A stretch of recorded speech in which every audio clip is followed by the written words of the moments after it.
Good evening, and welcome to the 1177th regular meeting and public hearing of the Livonia City Planning Commission. I wish to inform all interested persons in the audience that for petitions on tonight's agenda, which involve a question of zoning, the Planning Commission will make a recommendation to the City Council, and the City Council, after holding their own public hearing, will make the final determination as to whether a petition is approved or denied. The Planning Commission will hold the only public hearing on requests for preliminary plats and/or vacating petitions. The Commission's recommendation is forwarded to the City Council for the final determination as to whether the petition is accepted or rejected. If a petitioner requesting a waiver of use or a site plan is denied tonight, the petitioner will have 10 days in which to appeal the decision in writing to City Council. Resolutions that are adopted by the City Planning Commission will become effective 7 days after the date of adoption. The Planning Commission and professional staff have reviewed each of these petitions upon their filing. The staff has furnished the Commission with both approving and denying resolutions, which the Commission may or may not use depending on the outcome of the proceedings tonight. If our Secretary is ready, please call the roll. Certainly. Commissioner Bonjero. Here. Commissioner Long. Here. Commissioner McHugh is absent. Commissioner Ventura. Here. Commissioner Caramagno is absent. And Commissioner Smiley is present. And Chairman Wilshaw Is here. And thank you, Madam Secretary, for filling in while Mr. Caramagno is away. With us tonight, we also have Mark Tormina and Stephanie Reese from our planning staff. And for the folks in our audience, some of you have been here before, but I just want to reiterate the way that we're going to proceed with the meeting is we'll start by reading each of the items that are on our agenda. Our planning staff will give background information on the item. We'll then ask that the petitioner come forward and speak to the item, answer any questions we may have, and then we'll have an opportunity to go to the audience and ask for anyone in the audience who wishes to speak for or against the item to also come forward. So we'll prompt you along the way so you know how things are going, and then at the end of each item, we will close the comment period and then make our decision. So with that, if our Secretary is ready, we're going to start with item number 1 on our public hearing section of our agenda. Okay, item number 1 is petition 2020-08-01-06. It's submitted by Middlebelt Plymouth Venture, LLC, pursuant to section 13.15 of the Livonia Vision 21 zoning ordinance, requesting to rezone parts of the properties at 29707 and 30273 Plymouth Road, located on the south side of Plymouth Road between Middlebelt Road and Milburn Avenue in the northeast quarter of section 35 from C2, which is general business, to NM2 neighborhood multifamily. Thank you, Madam Secretary. Mr. Tormina. Thank you, Mr. Chairman. Again, this is a request to rezone property that is part of the Wonderland Village Shopping Center, which is at the southwest corner of Middlebelt and Plymouth Roads. The land area measures roughly 10.86 acres and is located between the Walmart Supercenter and LA Fitness. The change would be from C2 general business to NM2 neighborhood multifamily. Bordering the property to the south are single-family homes that are a part of the Bel Air Garden subdivision. The purpose of the rezoning is to facilitate the future development of the site with an apartment complex that would be called Wonderland Flats.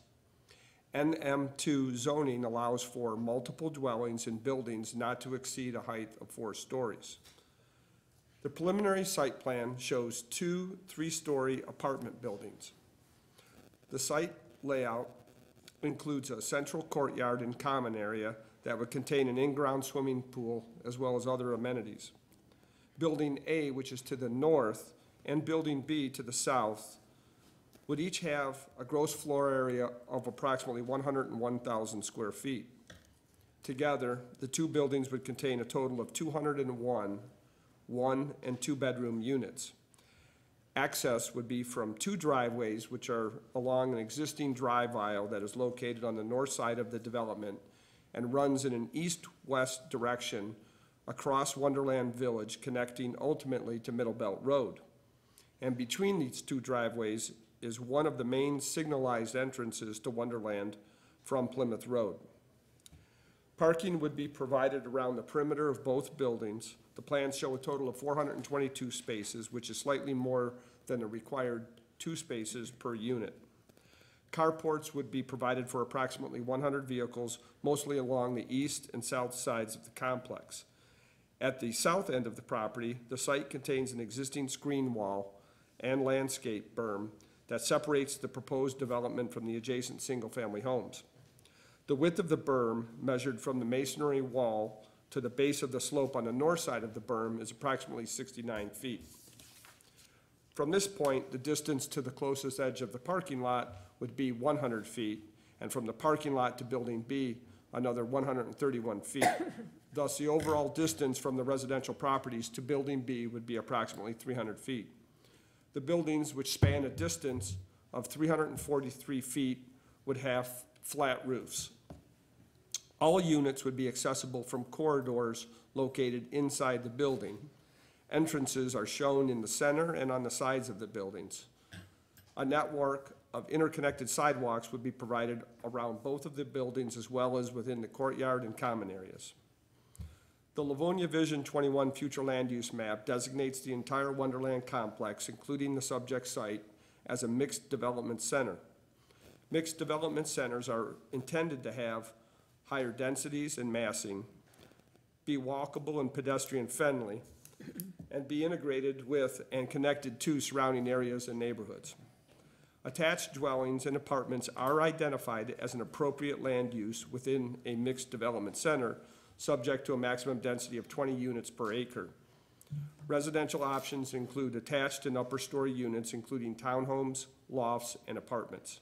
The concept plan for the apartment complex reflects an overall density of 17.67 dwelling units per acre. And with that, Mr. Chairman, I would like to read out the departmental correspondence. Yes, please. And I'll note this correspondence has been updated from when the original petition was submitted a little over 1 year ago.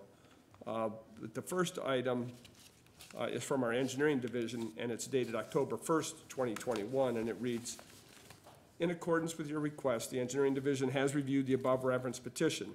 We have no objections to the proposed rezoning at this time. The parcels are assigned the addresses of 29707 and 30273 Plymouth Road. The legal descriptions submitted by the owner of the proposed rezoning appear to be correct and should be used to describe the parcel if approved. The proposed development is currently serviced by water main, sanitary, and storm sewers, which may need to be extended to service any new development. The submitted drawings do not indicate any utility connections or calculations, so we do not have any knowledge of impacts to the existing systems at this time. The existing site has a mix of public and private utilities, which may require additional easements to provide sanitary and water service to a new parcel. It should be noted that should the project move forward, the proposed construction will be required to meet the Wayne County Stormwater Ordinance, including revised detention requirements. A review of the proposed development will be completed when plans are submitted for permitting. That letter is signed by David Lear, Assistant City Engineer. Next, we have a letter from, I apologize, the Department of Finance, dated October 5th, that reads, I have reviewed the address connected with the above noted petition, and the following amounts are due to the City of Livonia. Unpaid water and sewer charges in the amount of $3,725.43. That letter is signed by Connie Compula, Chief Accountant. I will note, however, that the date of that letter again was October 5th, but on October 11th or October 8th, all past due charges were paid in full. And then lastly, we have a letter from the Office of the Treasurer indicating that they have no objections as there are no taxes due at this time, and that letter was updated September 28th of 2021. And Mr. Chair, if I may, just reference, and I know the Planning Commission has received copies of all of this correspondence, but dating back, again, over a year ago, when this matter was first appeared before the Planning Commission, over that period of time, we have received at least, an estimated 40 email correspondences, all in objection to the proposed rezoning. We also received a protest petition with 129 signatures. We received 4 letters of support as well. And with that, I'm happy to answer any questions you may have at this time.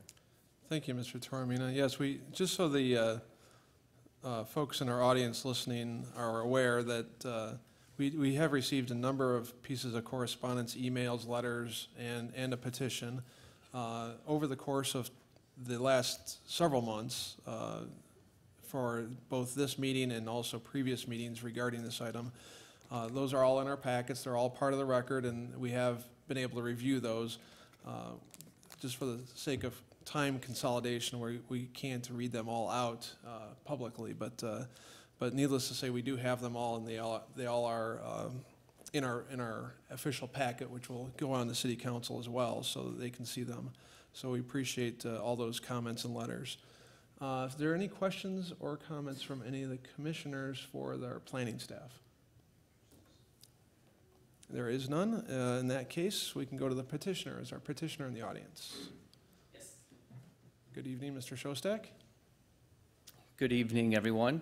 I'm Jeffrey Shostak on behalf of Plymouth Middlebelt Ventures. Before I hand it off to the technical folks to go more into the specifics on the zoning, I just thought give a little background on kind of how we got here.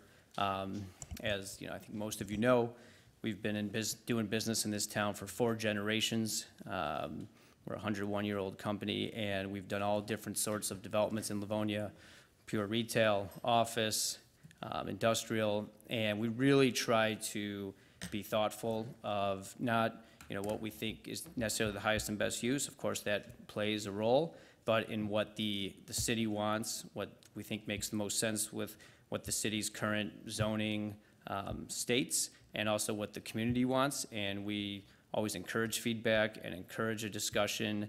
Obviously tonight, was likely to be geared towards the specific zoning request, and hopefully if we can move forward to the next step of site plan approval down the way, we would really love that discussion and encourage that. And how we came here on this particular development is obviously everyone knows the history, and it was all, big box retail with small shop closer to the road. And then obviously we had a great recession in between.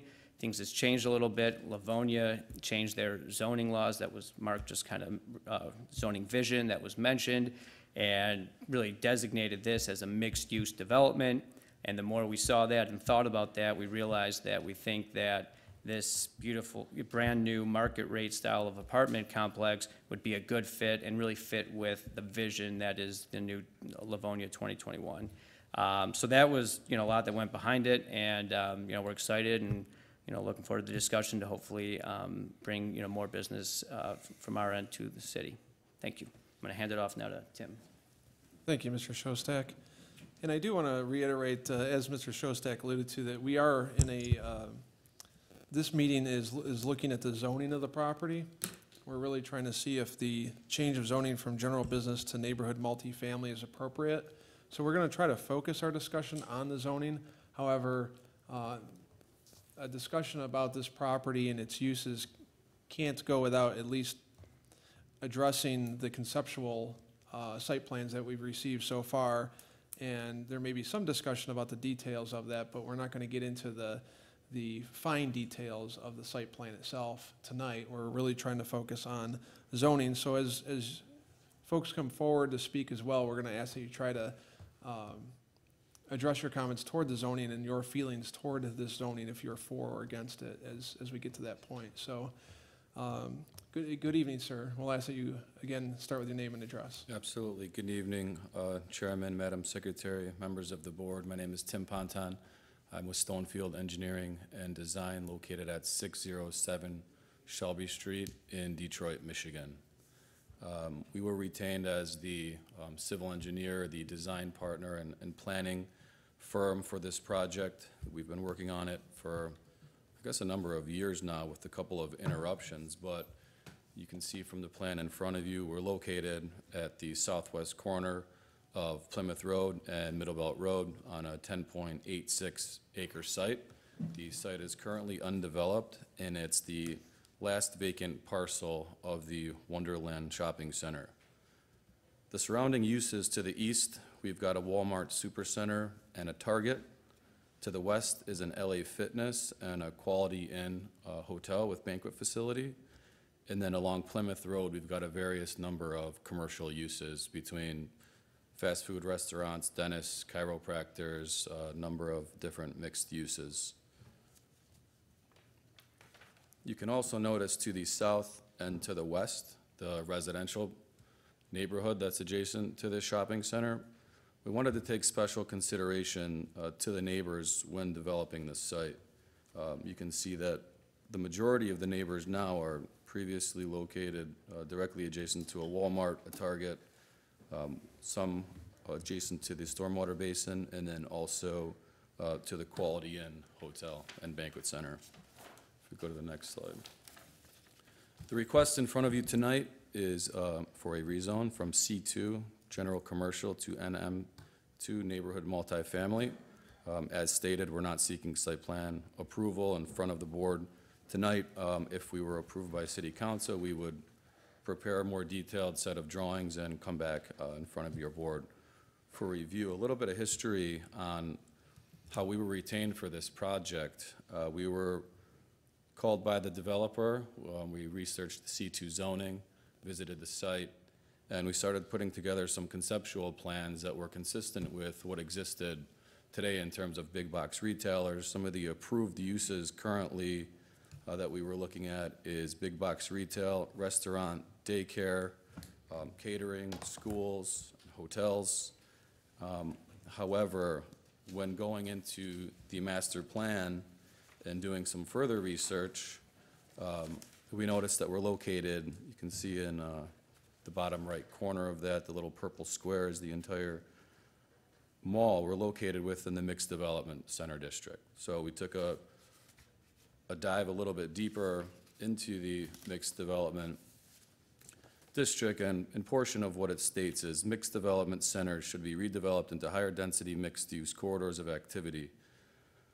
The mixed development centers should provide residential options that include townhomes, upper story lofts, and apartments. Mixed development centers are envisioned in 4 primary locations: Plymouth and Middlebelt, Farmington and 7 Mile, Middlebelt and 7 Mile, and 6 and Newburgh. As we went through and researched further into that mixed development center, we ran into a portion of the future land use plan that talks about missing middle housing. The missing middle housing portion of the 2100 vision talks about the future land use plan for Livonia places importance on the creation of housing opportunities for the families of the future and downsizing options for residents of today. Much of the conversation surrounding the mismatch between current housing stock and demographic trends focuses on the need for a missing middle housing. A response to limited appeal of traditional multifamily housing types developed in decades past, missing middle housing is those types between single-unit detached homes and the mid-rise apartment buildings on the density scale. So at that point, we had approached our client and the project team and started talking about a project that I was recently or previously in front of your board on, which was the 7 Mile and Haggerty project that we had presented to this board. We went on to discuss that with the client and our project team. If you could go to the next slide. And as you notice, the mall is currently all commercial. So the only way to advance and further the goals of the master plan is to introduce some type of residential component. And what that would do is it would create what we consider a horizontal mixed-use development. As you have all the commercial is already laid out and established, this is the last undeveloped piece. So this is really the best opportunity to implement some type of residential development to further enhance the goals of the master plan. We also think that there's significant benefits to the neighbors to the south.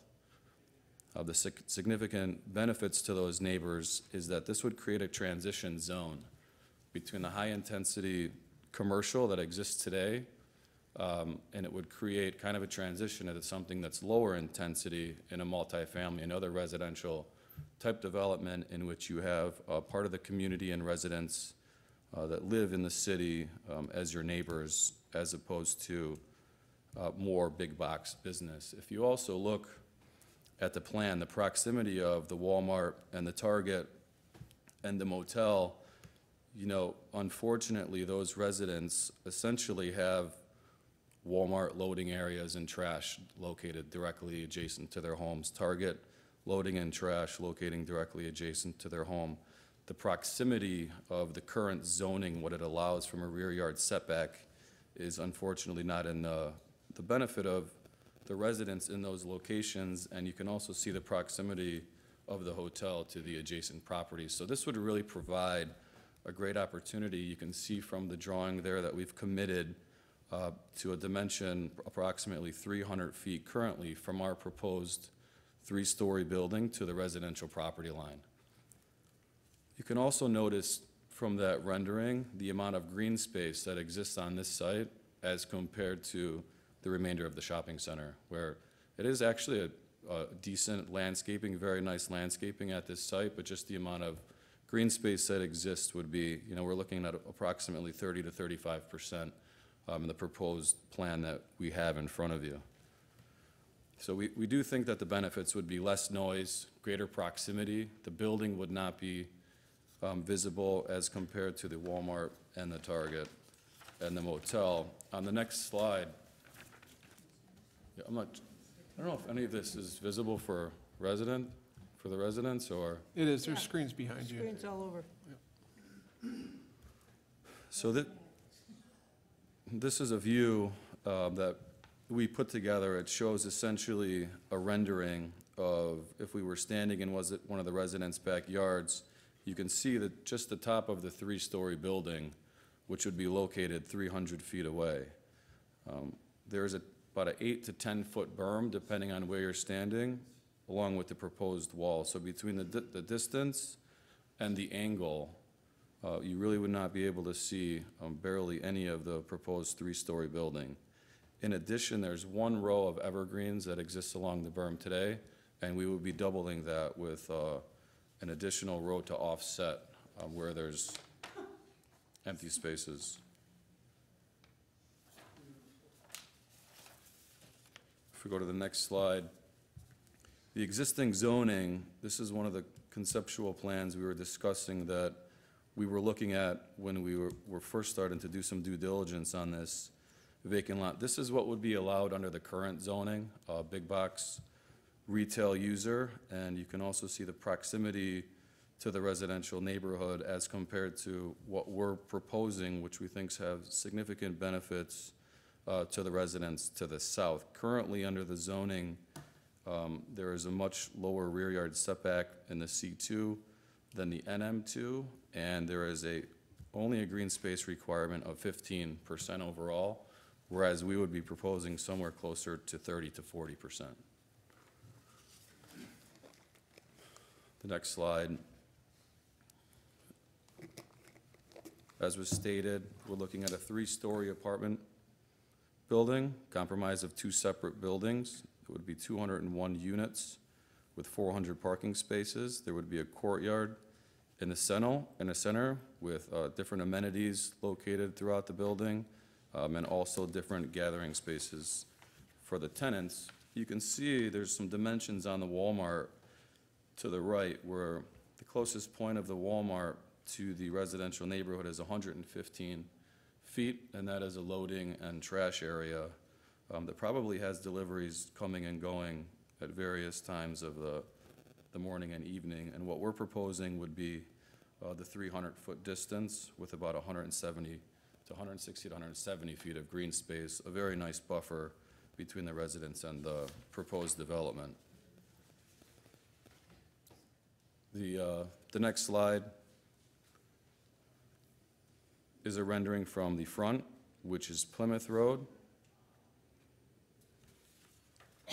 And then the next rendering would be from the rear, which would face the residents. One of the important things to note here is that we eliminated the balconies on the rear was a request of city planning, so we removed that, so there's no balcony that you can walk on, no space to walk outside to kind of hang out and face the residents. So there's just Juliet-style balconies where it's just a door that opens, but you can't necessarily walk out anywhere. So in conclusion, we do think that there is a significant benefit not only to the advancement of the master plan and furthering the goals of the mixed development zone, we also think there's tremendous benefits to a much lower intensity user to the adjacent residents, and we've committed to a significant green space between the proposed development and the neighborhood. So we do think that the benefits for the proposal significantly outweigh any detriment associated with the request, and we're here to answer any questions. Great, thank you, Mr. Ponton. And as I stated before, even though you're showing us some of the renderings of this building, these are gonna, the details of that are gonna be dealt with in the site plan process, which comes after zoning. So this is a conceptual plan at this point. This isn't the final product that you're proposing. You're just giving us an idea of where you're at so far. Is that correct? That's correct. Okay. All right, and is there any other presentation that you and your team need to make at this point, or are you ready for questions? We're open for questions at this point. Thank you. All right, great, thank you. Are there any questions for our petitioner from any of our commissioners? Mr. Ventura? Mr. Chairman, just to be clear with Mr. Wilshaw's qualifications, so this is the direction that you're going in terms of conceptual development. This is an idea, and it's pretty close to what you're going to end up with. Yeah, it's more than an idea. It's pretty close to what we're looking to develop. Great. Thank you very much. Thank you, Mr. Wilshaw. Thank you, Mr. Ventura. Any other questions? Mr. Long? Thank you. First things first, can we go back to the slide that showed the setback, what it is now under the commercial use and then what it would be under this?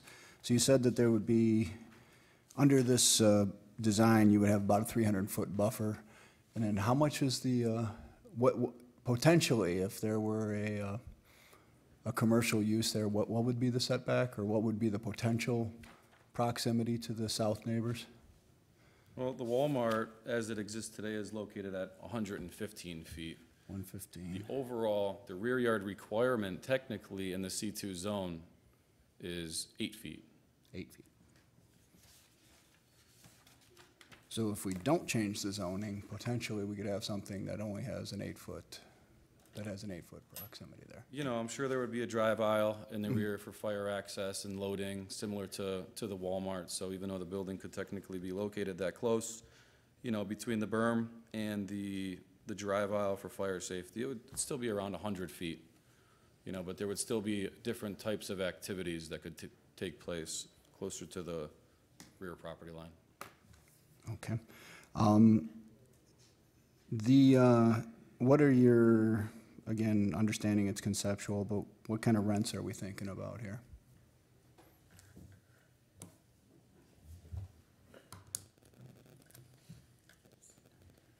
I don't have the specific numbers in front of me, and obviously things will change, assuming that we have more discussion on this.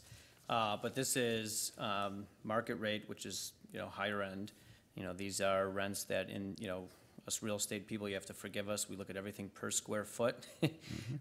This would be, you know, approaching in the neighborhood of $2 a square foot. So your rents are, you know, over $1,000 per unit, up to $1,400 per unit, even higher in some instances.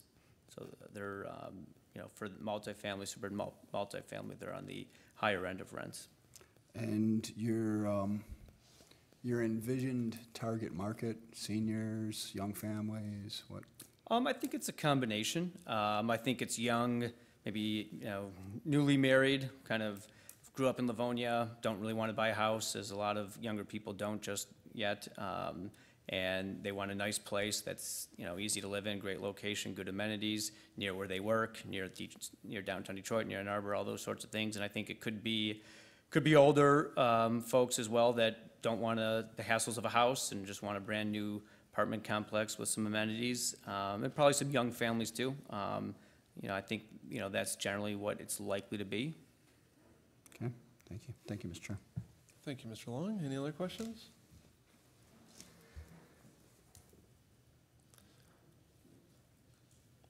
Are we envisioning 1 and 2 bedroom units, or are there going to be any 3-bedroom units for this property? 1 and 2. 1 and 2, okay. All right. Any other questions from anyone? If there's no other questions from the commission, thank you, Mr. Ponton, for your presentation. I'm going to go to our audience and give them an opportunity to speak for or against this petition. You're free to come forward to any of the podiums on either side. And again, we'll just ask that you start with your name and address for our record, and then make your comments. Good evening, sir. Hello, my name is Stephen Walden. I'm at 29912 Orange Lawn. And as far as the zoning, let's talk about the Plymouth Road Development Authority. They've long recognized, and since 1995, I believe, that this whole section up and down Plymouth Road is a commercial geared up development. They have plans designed for all that property along through there. And then the zoning for this particular property has always been commercial. It used to be an airport, but then it was a mall, a strip type mall. Had Montgomery Wards and a lot of other big lot stores. And so that division between that section and the residential area on all sides has been primarily residential in that area behind it. And over time, it has been encroaching slowly but surely into other things. But that primary lot, though, has been commercial. Now, we're talking about having more development in that area with Chick-fil-A and another unit coming in, which represents a lot of traffic through there. That Plymouth Road area is not developed to have an extra 3 lanes on each side. So has this group done any kind of studies for the traffic, looking at what that is along with this? And then we're also talking about the infrastructure aspects. So we're looking at the electrical. That's not a big deal per se, especially when you're talking commercial. When you look at Target, Walmart, and the activities that go on there, their infrastructure is not geared towards a lot of heavy usage on the water supply. They don't have people that are living in that environment, so it's kind of a transitory thing to say, oh, I need to use the bathroom here or there. So the water demand is not as big on there. It's also more of a big brick type of environment where they're not likely to have fires erupting in that environment. They have pretty good fire suppression schemes. When you start talking about 100+ units for families, well, there's going to be a lot of demand on the facilities of the water, and then also the traffic and parking. Well, there's no easy egress right now except through the commercial section to get in and out of that area. I don't believe personally that most people are going to be looking forward to this as a benefit, to have a residential type of construct of 3-story apartment dwellings that they can move in and out of there and then have to negotiate the traffic. If you've ever been through the Wonderland Mall area now, it gets pretty hectic. It's quite a demand. And then you have the police that get called in there a lot of times. So you've got those kinds of factors that this commission should look at studies to say, what is the traffic going to be? How much is it going to impact that area? Well, if you try to do something more to help that apartment complex, you would have to have egress, which then opens up what was designated before of no entrance in and out from the residential area. If you're going to put apartment complex over there, and you're talking over 100 units, well, what about the school children and the school buses? They need to get in and out. Well, they're going to have to go off of Plymouth Road and Middle Belt, and that's a lot of traffic trying to get in and out of there. And so I would like to see studies, actual studies, showing that kind of projection of what the traffic is going to be with Chick-fil-A, which we all know is very popular, going to demand a lot of traffic. We can't even get out of that residential street on Orange Lawn now as it is. So try to get, and if you had to open up the egress to there, which we're very much opposed to anybody opening that up. We've already had enough traffic over there before.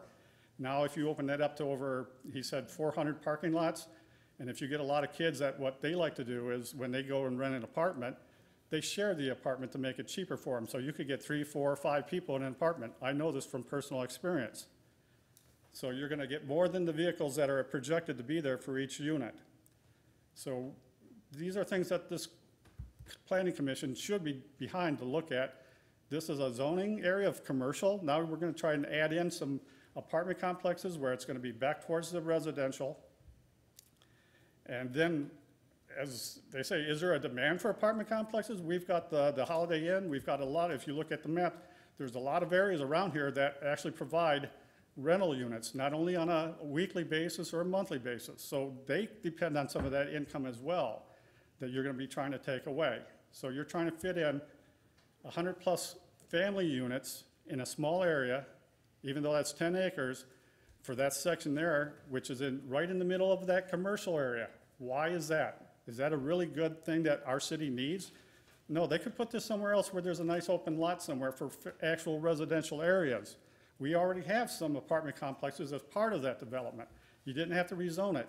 You're trying to fit something under this Plymouth Venture 21, which, by the way, was passed under emergency procedures.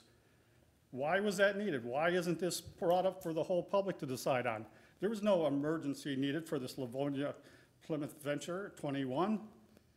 It's designed to say we want to induce families, more families come to Livonia. We're going to have bike trails, walking trails. How are you going to fit that into this area? If you try to use a bike trail or a walking trail, you're going to get hit by traffic in and out of that commercial area. It's ridiculous.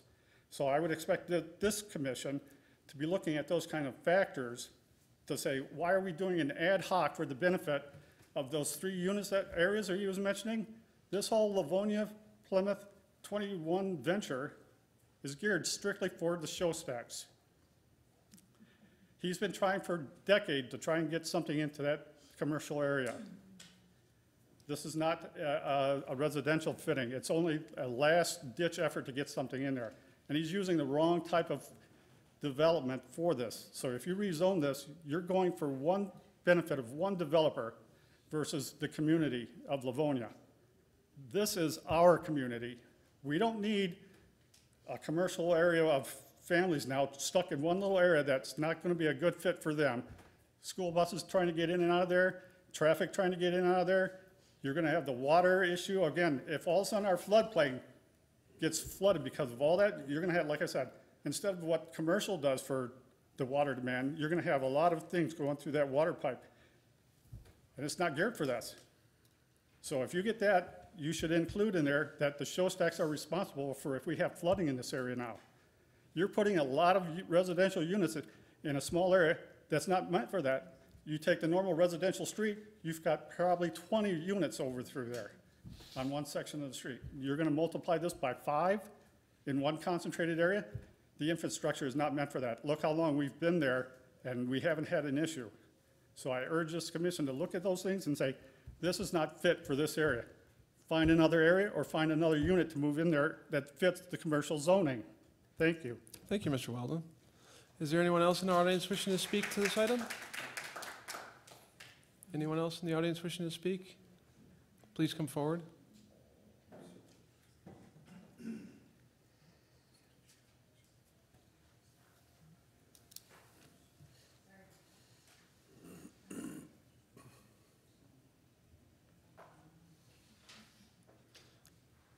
And just so the audience knows, as you're addressing your comments to us, we're certainly taking these into account. Well, also, any questions that are asked or directed toward the petitioner, any questions that you may wish to have answered, we're taking note of those, and we'll give the petitioner an opportunity to come up and answer or address some of those issues after all the comments have been received. So thank you.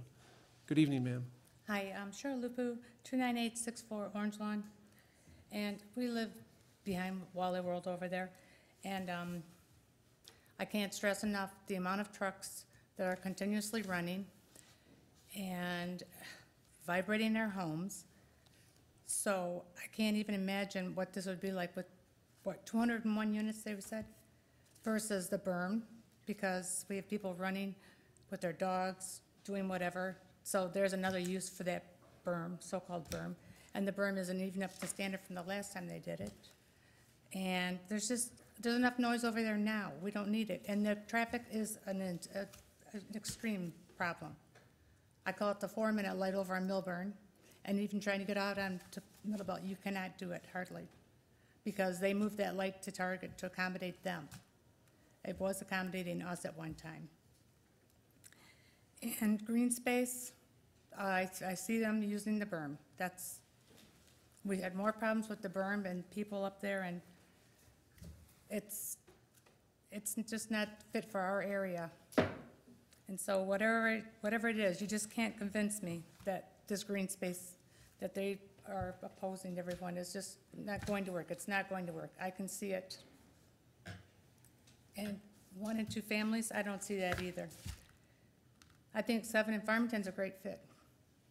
He owns that one too. Let him go over in that area. We've done enough. We have given enough in our area just for what's back there now. Thank you. Thank you, Mrs. Lupu. Thank you. Thank you. Anyone else wishing to speak on this item? If not, I do have a few more statements, please. I want to make sure everyone else gets an opportunity first, Mr. Weldon. They can queue up. It would make things fast. Good evening, ma'am. Good evening. I'm Hi. Victoria Kowaleski.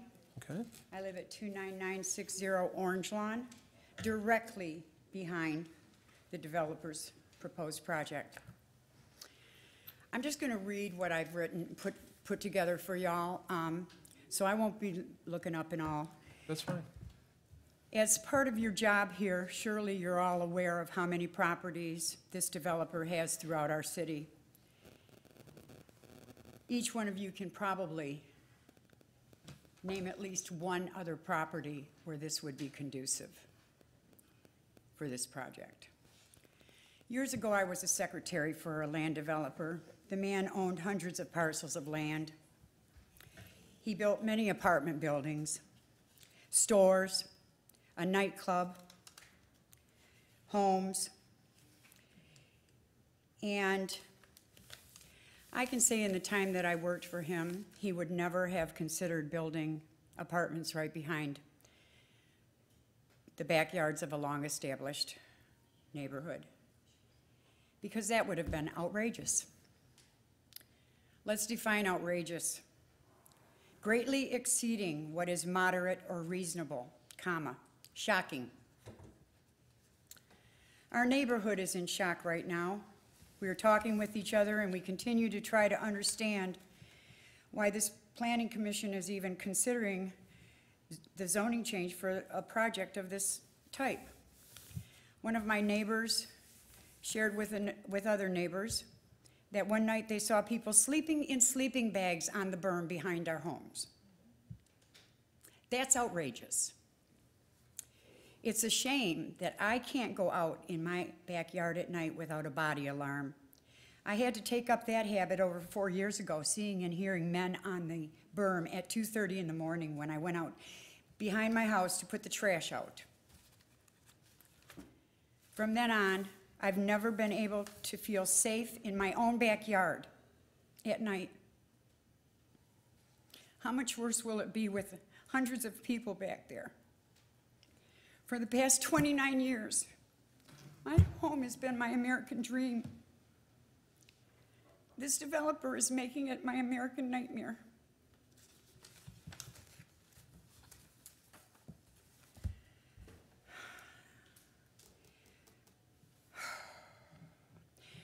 They're saying 3 stories right now, but the caveat is the 4th story. Maybe it'll be there, maybe it won't. I'm thinking it's probably going to be there, knowing Robert. However, it will be intrusive either way, no matter how high it is.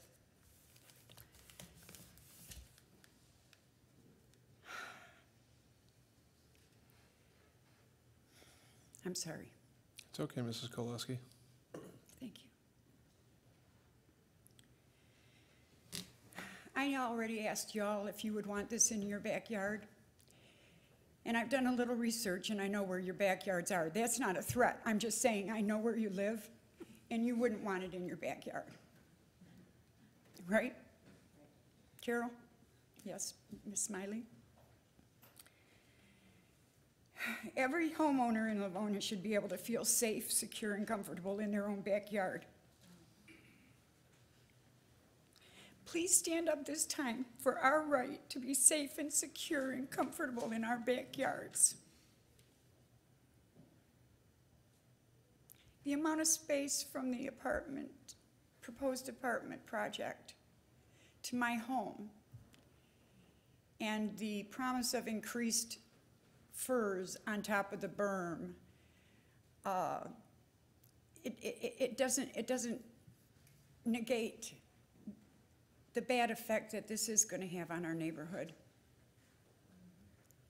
We have people there in the middle of the night on the berm. Think about the winter time. All the young kids that might be living in that apartment complex being up on the berm, the people coming and smoking their dope on the berm, the people who don't smoke in their apartments, so they go outside. Where are they going to go? Oh, they're not going to sit around the hotel or the apartment complex. They're going to go away from there, okay? It's coming back to us. It's coming back to our backyards. Please, I'm begging you people, do not give this zoning change. This is not what you want to do. It's not what we want. We have a voice. Let our voice be heard this time. I've been in this situation since 2005. I've lived in my home for 29 years. I raised my children there, and now I'm raising my granddaughter with me 5 days a week. I can't let my granddaughter go out and play in my backyard because I don't know what's going to come over the wall. That's wrong. That's outrageous. I thank you for allowing me to speak, and I hope you'll take to heart the words I've said, because we are fighting for our own privacy and comfort and safety. Thank you. Thank you, Mrs. Kowaleski. We appreciate your comments. Anyone else wishing to speak for or against? Please come forward.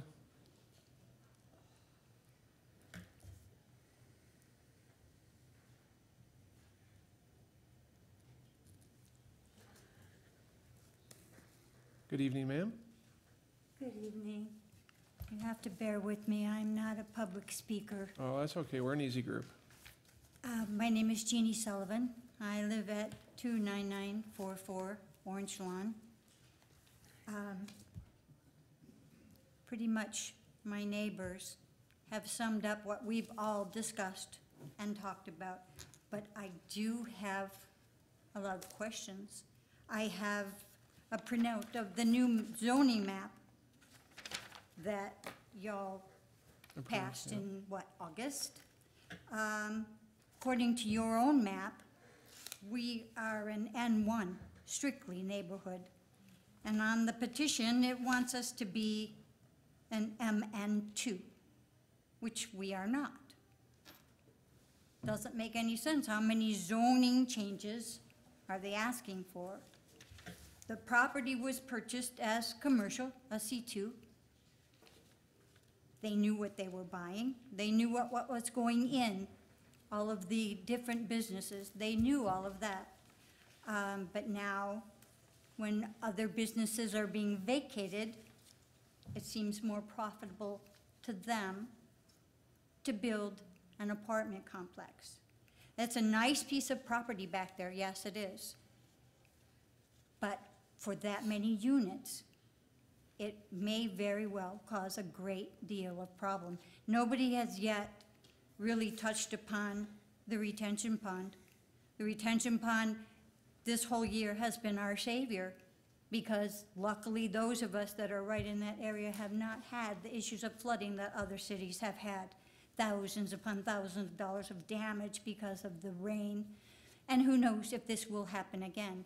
You add in a 3-story building full of concrete and their swimming pool and whatever else, that alone is going to impact that retention pond. That retention pond is there for a purpose, And if they have multi-families living there, are they going to perhaps build something around the berm to keep families away from it? Because children are definitely curious.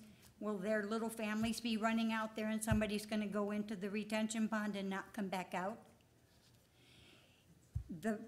What Vicki brought up about the berm is really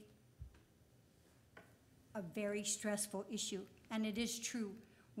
It's one thing if you have your neighbors walk along, they'll wave at you, "Hi, how are you?" We all look out for one another. But when you see someone up there that's strolling and looking and strolling and looking, you feel like they're casing your home. I at least was happy to see, and I don't know if it'll be true or not, but I would like them to, I don't know if I can ask for a promise or not, but a balcony.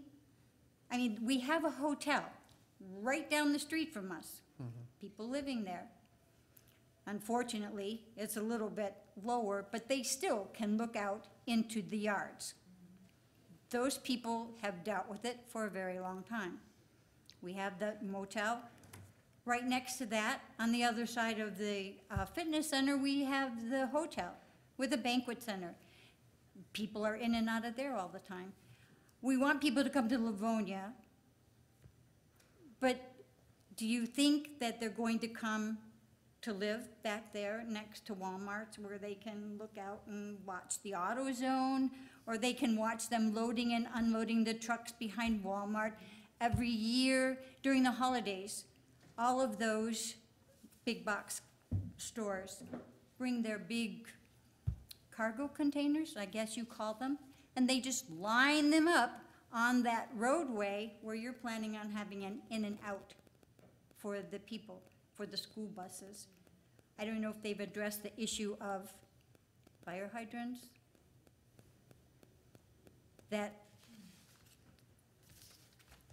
That's another concern, it really is. Right now, our back wall is graffiti, and people throw shopping carts. And I don't expect any of that to change, but I'm fearful that it will get worse. People living in that area during the middle of winter, if they can't go to their swimming pool, where are they gonna go? The mall is only open so many hours. Young families, I'm not too sure of. You're talking 1 and 2 bedroom apartments. That's not really a family. That's maybe 1 or 2 people. You don't put kids in a 1 and 2 family apartment normally, unless it's lower rent. That's not their vision. They say, well, I shouldn't say they, but in the Livonia 21, it says that the shaping of a city and planning for its future development should plan on grouping, because having the same height, the same architecture, the same business, the same residential, that's what's going to build our city. You could put all those people in that building, they might go over to Plymouth and hang out over there and go to the restaurants over there, walk around over there, go to the parades and what have you. Doesn't necessarily mean that they're going to increase the revenue of Livonia. My biggest fear is Livonia has always been family-oriented. Our neighbors look out for one another. I worry that we will have another influx of people leaving. We've had neighbors already that have sold their homes and have moved out because they're fearful. And we all know that we can't stop progress, and we want the city to flourish. But we want the city to flourish with us in mind, because we are the ones that have been sitting there paying taxes and keeping properties. We are Livonia. We, the ones that have been there for years and years, we are Livonia. We want to see the city prosper, but not at our expense.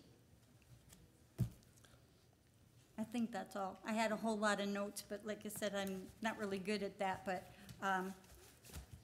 You did fine, Mrs. Sullivan, and just so you know, because we are at the zoning stage of this petition, we're not at the site plan stage. Right. That's why you haven't seen some of the discussion around things like balconies and fire hydrants and some of those details. Those would be in that stage of the petition. Okay. Right now, we're just really looking at what's more appropriate for that place, that location. Is it commercial or is it residential? Okay, And I that's do the have zoning. another question, if I could. Of course. If I could. I noticed on the new rezoning that their original petition was from a C2 to an R8, Correct. and all of a sudden the R8 is non-existent?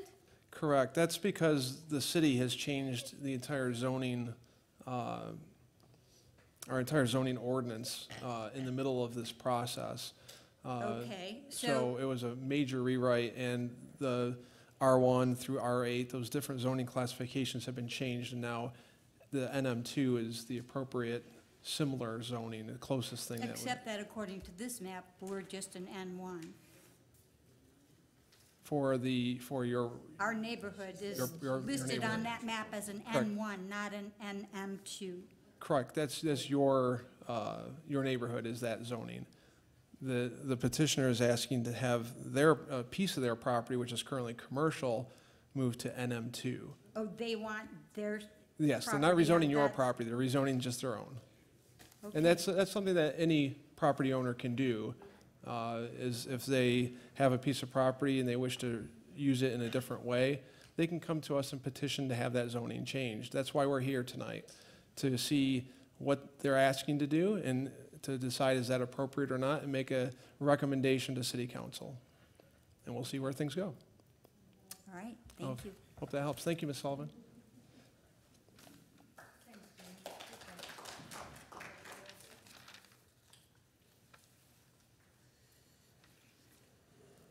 Good evening, sir. Good evening. Merlin Smith, 30039 Richland. I live 10 houses from where the wall, that's, the other side of the wall is gonna be the apartment. I have not received one notice about any of these meetings. I did make the Zoom meeting. I don't know the regulation, how far they go, but I think 10 houses should have been notified. The second meeting I couldn't make, and so this is the third one, which the other two's been tabled. I don't know if we got a notice on why they were tabled, long enough for them to change the resident 8 to the MN whatever. Sounds kind of fishy. But anyhow, so I'm gonna touch base on what was said, commercial.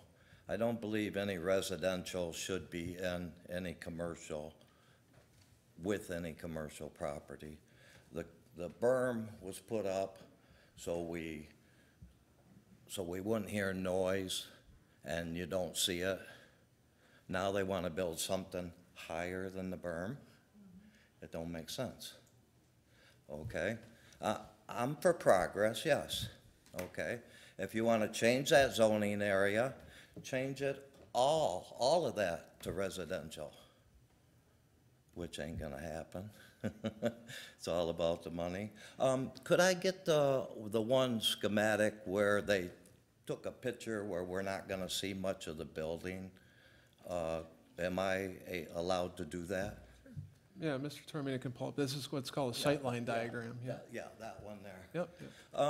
The closer you get to something, I know you guys are kind of down and this is up, but if it's reversed, see, down here, I'm not gonna see much of you guys, but you can see me. We still see you. Right? We got it. So that view is like useless. That view's useless. So I live, like I said, 10 houses away, so I'm farther away, and I'm gonna be in my living room. I'm gonna be able to see that building. It was supposed to be 4, they knocked it down to 3. I'll even be able to see a 2-story building right out my front window, and I'm 10 houses away because the way, I don't know if you guys are familiar, that road curves. So With that, I just ask you to non-pass this. Well, thank you, sir. Appreciate that. Good evening. Anyone else wishing to speak? We have another member of the audience coming forward.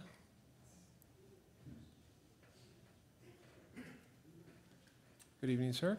Hello, thanks for letting me talk. Sure. Jeff Grad, 11325 Blackburn Street.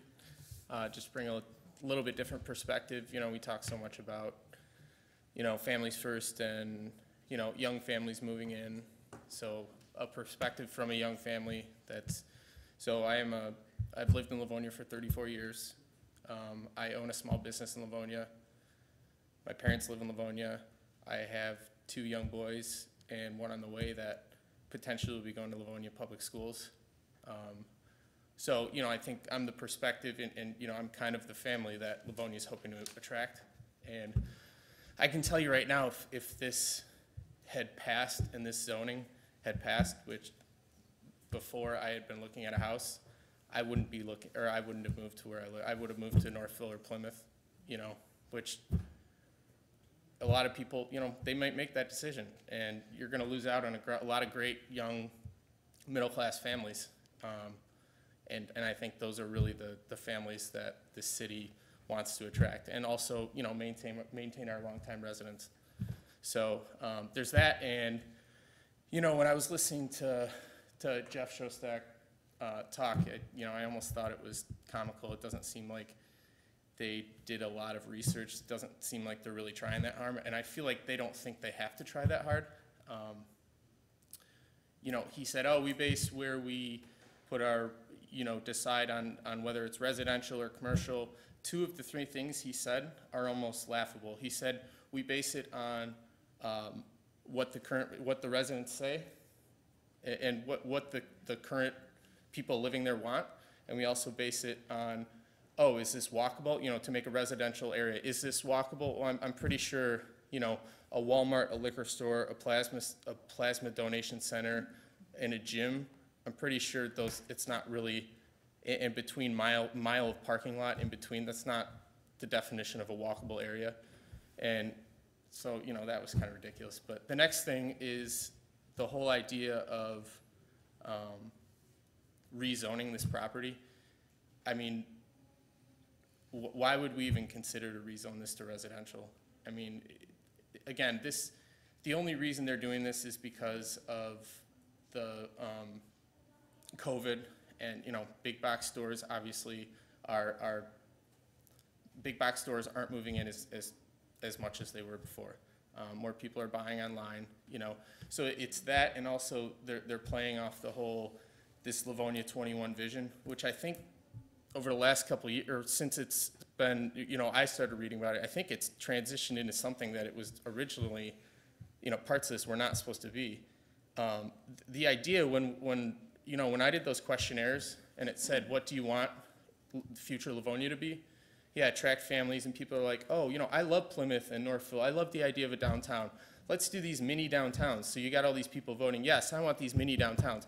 Now a mini downtown apparently has turned into putting in a multi-rise apartment building between a Walmart and a Target, and that's gonna bring value to the city. I mean, let's honestly look at each other, and is that really what we want? And we're adding value to the city by doing that? I mean, that's a joke. I think it shows you, I mean, we have 100 and, if my math is somewhat correct, I'm a CPA, but it's hard to do mental math sometimes, like 175 no's to 4 yeses. I mean, what are we doing here? You know, I think that kind of speaks for itself. The residents don't want it, and this is a rezoning. This was not residential. They should have thought about this when they bought the project. They're only fitting it to whatever they need to fit their financial portfolio and their financial mix to hit those profit numbers they need. That's the only reason they're doing this, or else they would have come with a plan from the beginning to make this a multi-use, you know, to have the residential with the walkable, with a full walkable community, which is what the people want if we're going to progress into something that looks like a mini downtown. It's something with, yeah, high-density residential, but something that's walkable with bike trails and commercial built in. I mean, you know, we have other cities close to us that have that, and that adds value. This, you know, throwing an apartment complex between a Walmart and a Target and a liquor store and a plasma center add any value to the city. So, I just wanted to present that as a young family, and, a lot of other people I talk to in my neighborhood, they feel the same way as me. They'll probably move out if this passes, and I probably will too. And it's unfortunate, because I do own a business here, and I've lived here my whole life. I'm only 34, but I have lived here my whole life, so, I just want you to keep in mind, there aren't a lot of young families here at this meeting, but I have a lot of friends in Livonia, and I know a lot of people, and every single person I've talked to feels this way. So let's just keep that in mind. Thank you. Appreciate your comments. Anyone else wishing to speak? If there's no one else, our audience is trying to determine if they want to speak. All right, we have Mr. Weldon. We'll give you just a few moments. Sure. One of the aspects I wanted to bring up about what would fit in that area. Mr. Shostak has several restaurant aspects of his own. He has Jersey Mike, I think he has the Mod Pizza and Del Taco. He could put some of those right in there. That's a perfect fit for him and his own business to fit in there. He should be thrilled to be able to say, oh, look at this area, and then the residentials would have a lot closer view to get at his restaurants and frequent those.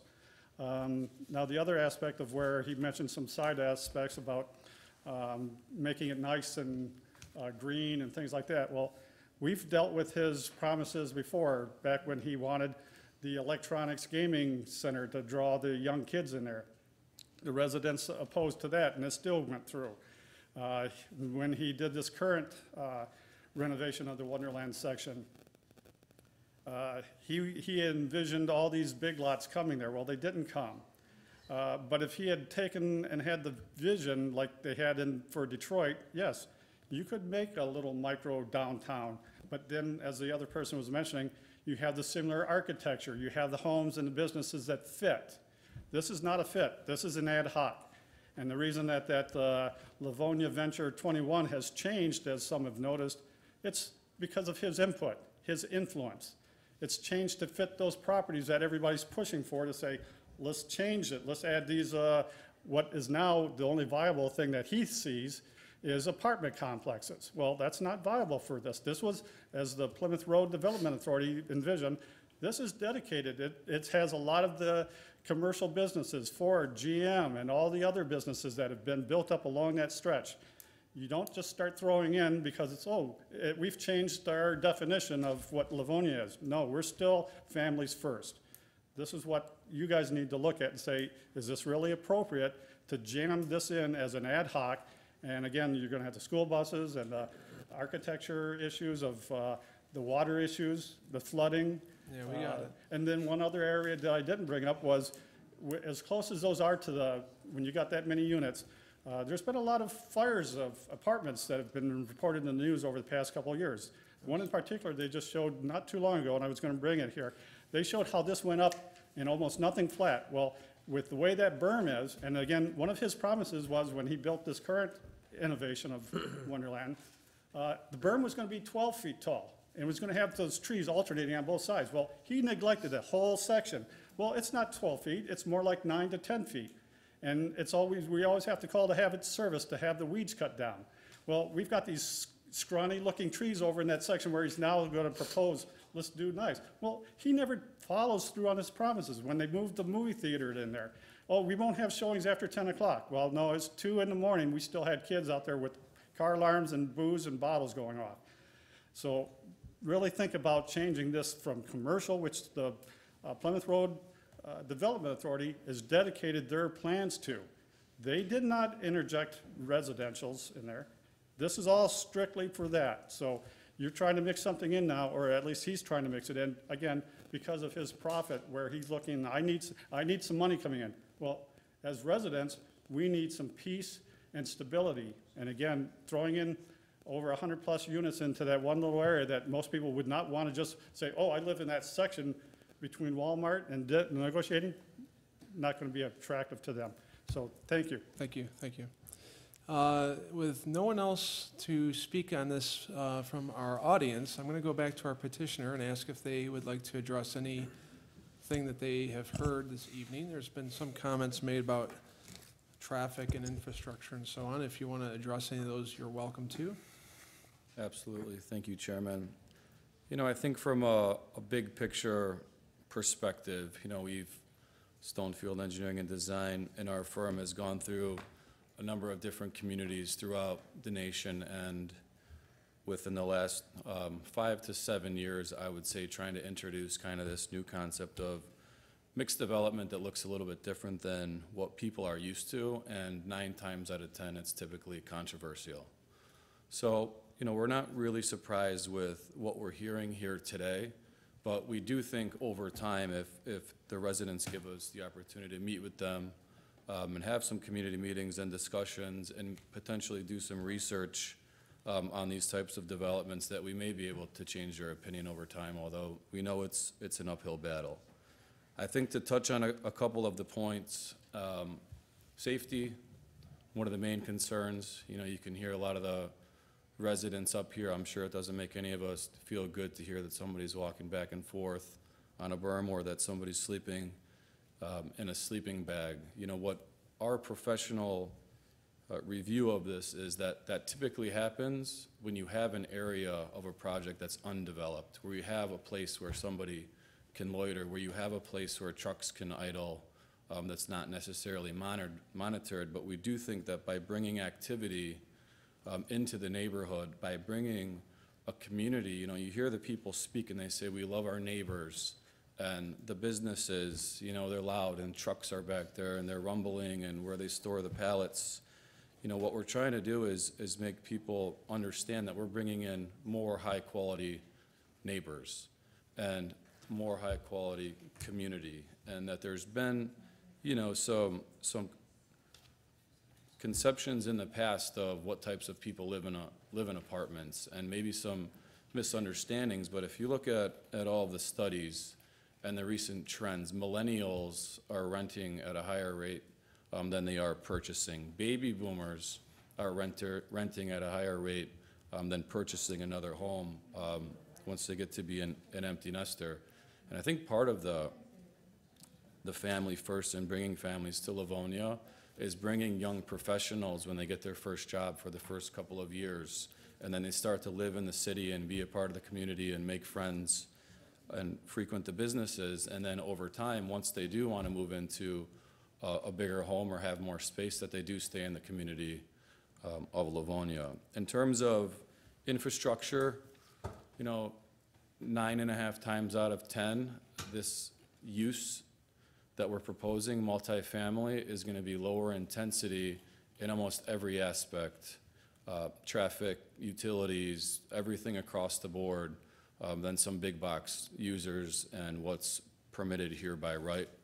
We'd be happy to provide those studies, but we do think that there's also benefit, believe it or not, in terms of what we're proposing as opposed to what's permitted here by right.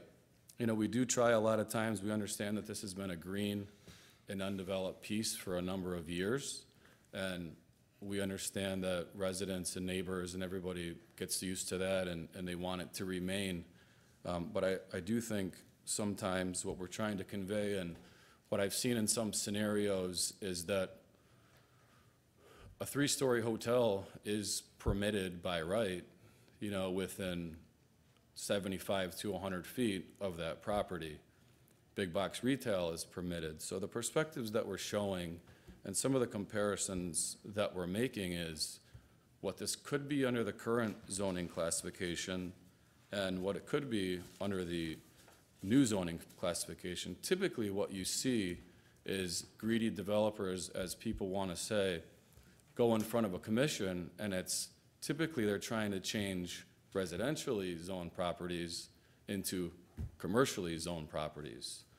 When the developer is willing to restrict the uses on his site, to restrict restaurant, restrict retail, restrict hotel, these things would no longer be permitted by right under the new zoning classification. And that's something that we want the residents to understand. And although we see and we agree that it may not be the perfect fit for mixed use at this exact point in time, it is the first step in potentially bringing another mixed-use development next door when maybe a tenant leaves, and reshaping and having some adaptive reuse of some of the other buildings.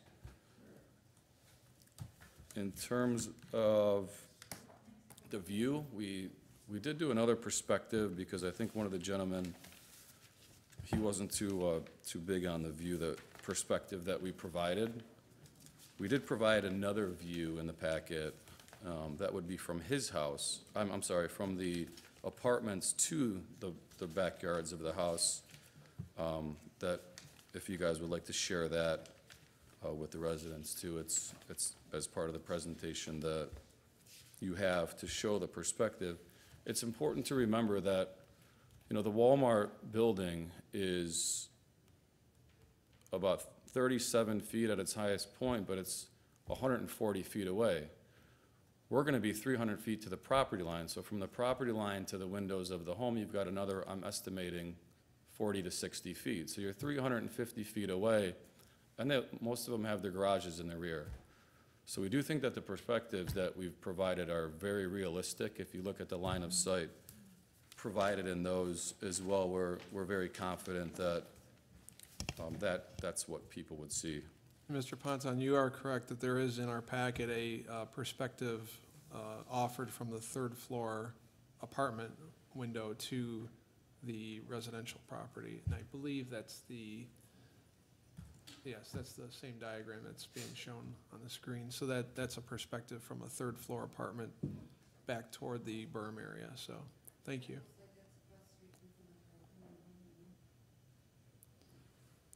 We have windows, I'm sorry.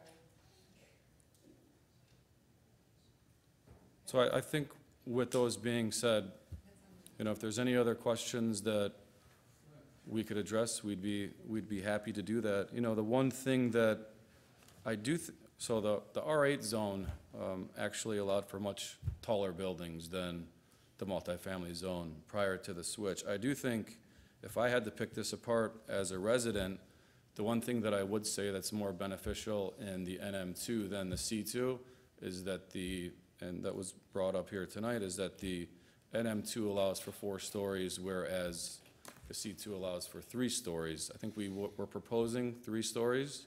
We're not planning on changing that, and if it would give the residents some comfort, you know, we'd be happy to make that as a condition of our rezoning moving forward, just so there's a guarantee on the record for the residents. Okay, thank you, Mr. Ponton. And yes, you're correct that as this changed, because of the length of time that this has taken and us changing the zoning ordinances, we did go through a process of looking at the differences between the R8 zoning and the NM2.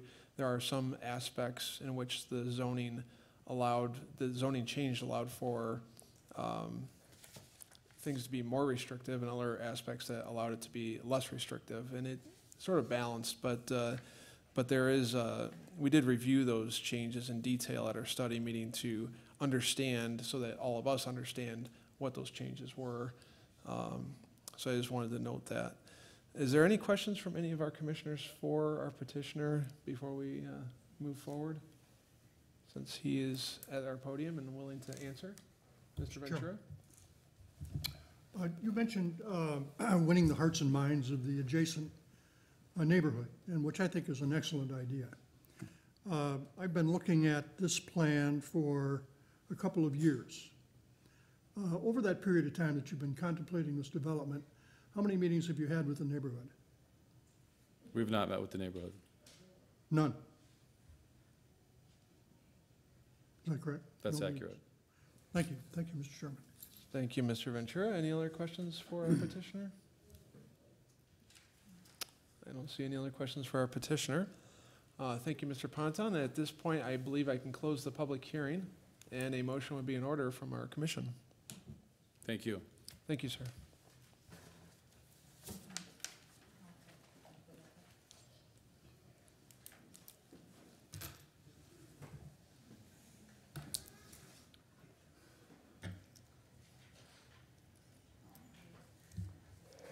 The motion's in order. Chairman, Mr. Ventura. I'll offer a denying resolution that the request to rezone parts of the properties at 29707 and 30273 Plymouth Road from C2 to R8 is hereby denied for the following reasons. Number one, that the petitioner has failed to affirmatively show that the proposed change of zoning to NM2 multifamily residential and the intended design and layout of the development as presented to the Planning Commission would be compatible to and in harmony with the surrounding residential neighborhoods. Number two, that the design concept as presented by the petitioner fails to achieve the goals and objectives of the Livonia Vision 21 Master Plan, which seeks to create a mixed-use development in which apartments are integrated within the surrounding commercial land uses. Number three, that the plan to construct two very large three-story apartment buildings, each containing approximately 100 dwelling units, is contrary to the goals and objectives of the Livonia Vision 21 Master Plan, which recommends that high-density residential buildings that have a residential scale and character by creating smaller buildings close to streets and in smaller blocks to establish a walkable pedestrian environment with better connectivity to the surrounding area. Number four, that the development of multifamily residential on the subject site, pursuant to the standards and guidelines as set forth in Section 5.04, form-based development option in commercial districts, would achieve the desired outcome of creating a mixed-use development that is consistent with the Livonia Vision 21 Master Plan and that integrates the multifamily housing with the existing surrounding commercial land uses. Number five, that the proposed change of zoning is inconsistent with the established pattern of development in the surrounding area and would adversely affect the character of the neighborhood.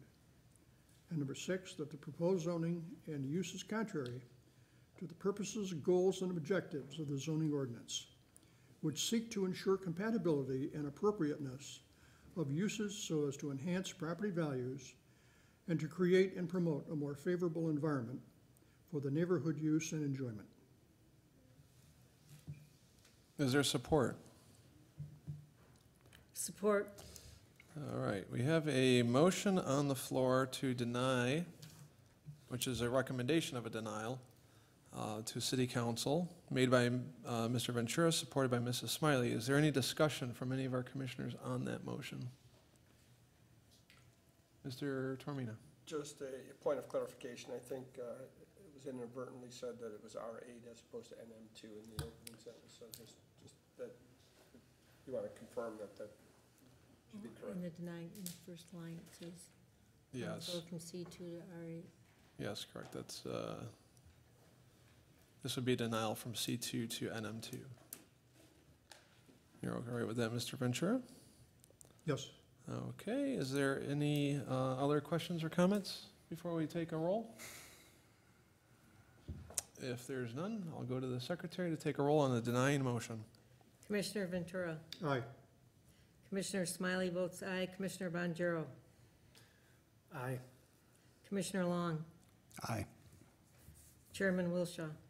Votes aye, motion passes. The motion has been denied. It will go to City Council with a recommendation of denial. There will be a public hearing. Mr. Tormina, I believe City Council will set a public hearing, and then they'll also have a vote as well, correct? That is correct. So that's, so the residents who are following this item and also our petitioner knows the next steps. Thank you very much. Item 2. We'll give one moment for the. Okay.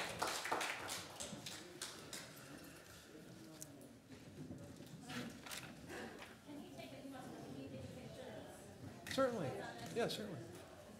That's not the, That's the you next wanna- one. You want to zoom back to the, What would you like a picture of?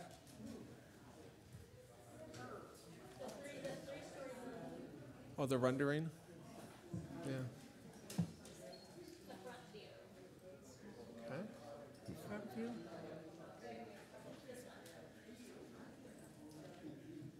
I don't know if they'll take a very good picture with these bright lights. that's okay, you know what, if we have his email, we can send it to him. Yeah, Do you have his email address? I don't, I need. Wouldn't photograph very good. Do you know, you have his email? If you didn't give it to her. Thank you. Oh, that'd be excellent. Very good. Thank you for helping out tonight. Thank you. Do you want me to go shut those doors? Nah, I think we'll be all right. Just give 1 minute for the Try to send him an email. audience to file out a little bit, and then we'll move on to item number 2 on our agenda. Just 1 moment. That'll work. There we go. Okay, I think we're ready to move on to item number 2. Madam Good. Secretary? Item number 2 is petition 2021-09-02-17, submitted by Airgas USA LLC, requesting waiver use approval pursuant to section 6.42 of the Livonia Vision 21 zoning ordinance to develop and operate an outdoor storage yard for cylinders containing industrial, medical, and specialty gases at 30441 Plymouth Road. It's located on the south side of Plymouth Road between Middlebelt and Merriman Roads in the northwest quarter of Section 35. Thank you, Madam Secretary. Mr. Toromina? Thank you. This is a request by Airgas USA to operate an outdoor storage yard for gas cylinders. This property is on the south side of Plymouth Road. It's between Middlebelt and Merriman, as indicated. It's a map that shows the zoning of the site and the surrounding area. The property is roughly 1.64 acres in area, has 172 feet of frontage on Plymouth Road and a depth of 414 feet. The zoning, as you can see, is C2 general business. The building on this property was most recently occupied by Viscount Pools.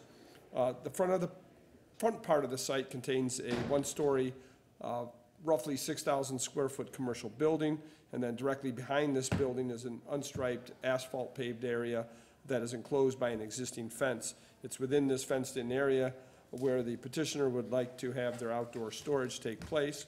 The remaining back section of the property, as you can see from the aerial photograph, is undeveloped and consists primarily of natural vegetation. To the east, west, and north are commercial uses that front along Plymouth Road, and then to the south are single-family homes. The proposed outdoor storage yard measures roughly 11,094 square feet. It has dimensions of 129 feet by 86 feet. The area would be used to store a variety of gas cylinders. The gas cylinders would include oxygen, nitrogen, carbon dioxide, argon, propane, and acetylene. Those are all noted on the plan. Vehicle access from the parking lot is provided via a sliding gate, which is located on the west side of the storage area. So just to familiarize yourself with this plan, it may be a little difficult to pick up. This is the building in this right here in the northeast corner of the property.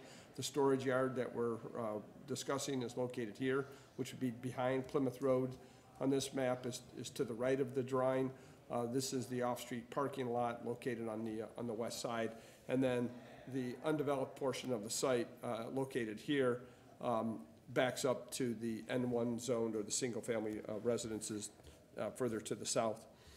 So the distance between the storage yard and the adjacent residential district is roughly 225 feet along the south property line. The site does contain trees, shrubs, and other vegetation. There is not a masonry screen wall. Instead, the adjoining residential properties contain a variety of fences. For commercial outside storage, the zoning ordinance does require that all such areas be enclosed with a 6-foot-high cyclone fence or other suitable means. Portions of the existing fence do contain barbed wire, which is prohibited and which the petitioner has agreed to remove.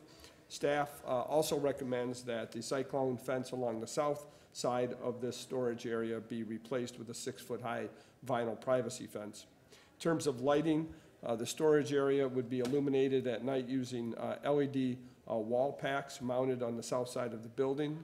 These are shown here in these photographs. On the floor plan, this shows a large sales area. There are workstations, manager's office, customer service area, parts and stock room, staff lounge, and restrooms. Only about a fourth of the building would be used for customer display and sales. For that reason, it only requires 28 parking spaces, and the site provides for 30 parking spaces, so parking is adequate. The latest plan does show the dumpster location here in the southwest corner of the parking lot. The details unfortunately show partial footings for the enclosure. We have confirmed with this inspection department that they will require full depth continuous footings for the 3 sides of the enclosure that contain masonry. So that's something that would be handled at the time of permitting, but we have included that in the prepared approving resolution. There are no other building modifications shown for signage. They're allowed 1 wall sign not to exceed 74 square feet in area, and that would have to be on the north side of the building that faces Plymouth Road. That's located here. A permit has been pulled from a sign contractor to install a 69 square foot sign. We do note, however, that a second sign has been placed on the west side of the building that's painted on the wall of the building. And while the department does not necessarily object to a second sign, it cannot be painted on the building. That'll have to be removed, and any new wall sign on that side of the building will have to be approved by the zoning board of appeals. So with that, Mr. Chairman, I can read out the correspondence. Yes, please. We have a letter of no objection coming from the Office of Treasurer dated September 29th and signed by Linda Scheel. Another letter of no objection coming from the Department of, that was the Office of Treasurer. This is the Department of Finance dated September 23rd and signed by Connie Cumpula. A letter from the Inspection Department dated October 12th that reads, there is a portion of the existing fence that is in poor condition and installed against another fence. The double fence should be removed and any dilapidated fencing shall be repaired or replaced. This department has no further objections to the petition. That letter is signed by Jerome Hanna, Director of Inspection. Next, we have a letter from the Department of Public Safety, Division of Police, dated September 23rd that reads, from a public safety perspective, I have concerns with the storage of gas cylinders in close proximity to the residents that back up to the petitioner's property. Will there be stipulations in place as to how far the gas cylinders need to be kept away from the residential area? In the event of a fire or accident, is the safety of the neighboring residents going to be in jeopardy? Perhaps an explosive expert should be consulted, or Livonia Fire Department hazardous material specialist be consulted regarding the possible dangers. That letter is signed by Scott Shapansky, Sergeant of the Traffic Bureau. Next is a letter from the Livonia Fire and Rescue dated September 30th that reads, this office has reviewed the site plan submitted in connection with 30441 Plymouth Road. We have no objections to this proposal with the following stipulations. Provide a Knox box, fire department after-hour key box, affixed to the address side of the structure that contains a master key for the building as well as keys to the rear fenced-in storage area. Code reference 2015 IFC 506.1, where required, where access to or within a structure or an area is restricted because of secured openings or where immediate access is necessary for life-saving or firefighting purposes, the fire code official is authorized to require a key box to be installed in an approved location. The key box shall be of an approved type listed in accordance with UL 1037 and shall contain keys to gain access as required by the fire code official. All storage of gas products on site must meet all applicable NFPA and IFC standards. Note, this has been addressed and agreed upon by ownership. And that letter is signed by Greg Thomas, Fire Marshal. And lastly, a letter from the Department of Public Works Engineering Division dated September 21st that reads, the existing building is currently serviced by public water main and sanitary sewer as well as private storm sewer. The submitted drawings do not indicate any modifications to the existing leads, and we do not believe there will be any further impacts to the existing systems. It should be noted that the developer may be required to obtain a permit from the Michigan Department of Transportation should any work occur within the Plymouth Road right-of-way. That letter is signed by David Lear, Assistant City Engineer. And that is the extent of the correspondence. Great, thank you, Mr. Toromina. Is there any questions for our planning staff? I have one. Smiley? Yes, they're already in and operational, correct? Air gas does occupy the building, that is correct. Okay. With very limited use of the rear storage area. Okay, thank you. Mr. Ventura? Mr. Tormina, in the write-up here, no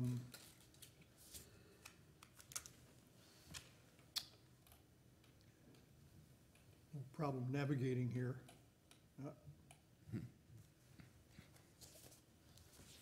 Page 222. Thank you.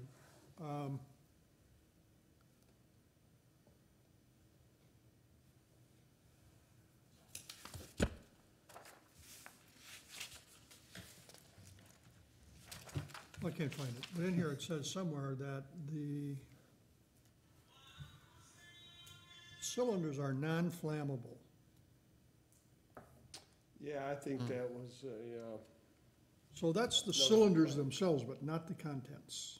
Right, the cylinders are not flammable, but the things in them may be flammable. Yeah, okay. Right. So we do have flammable and/or explosive gases in cylinders outside the building.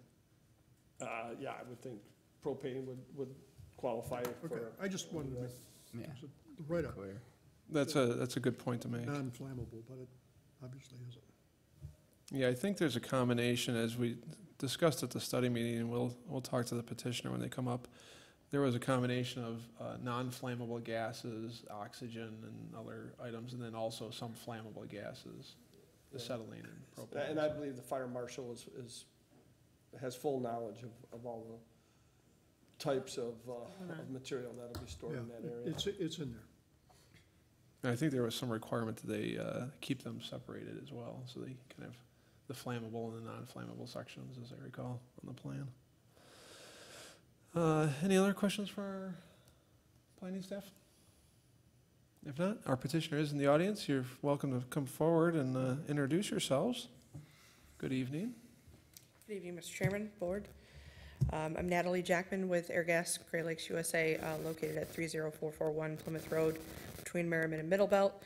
We are excited to have moved into the city of Livonia and are in operations there. We relocated from the downtown Plymouth area and are happy to be on Plymouth Road in a much higher traffic area. I'm accompanied tonight by Michael Paul, our VP of Safety and Compliance, and Michael Miller, our local safety manager. I hope that they can address some of your concerns regarding safety and questions regarding the gases. We're requesting the waiver to be approved by the city to store our high-pressure cylinders inside the fenced-in area. We're willing to accommodate the fencing requirements of privacy fence along the back, as well as removal of the barbed wire and installation of the dumpster enclosure with required footings. We have years of experience and training for our associates to keep ourselves and the public safe, and we're happy to address any of your questions today.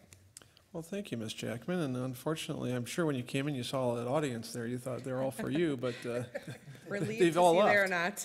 They've all left, so it's going to be a pretty quiet crowd here. Is there any questions for our petitioner so far? Will be one. Ms. Smiley, sure. Did you hear what they said about the sign on the side of the building? I did. It was painted on. I did not realize that that was not allowed by the city. We were actually thinking of developing that wall into a mural, if it's also allowed, but we will have it painted over and request additional signage on the side of the building. Good, great, thank you. Thank you, Mr. Chair. Thank you, Ms. Smiley. There are some council members, I believe, that are like murals, so they may be an option when you get to city council. That's not something. Save that for another date. Exactly. Mr. Chair. Mr. Bonjero.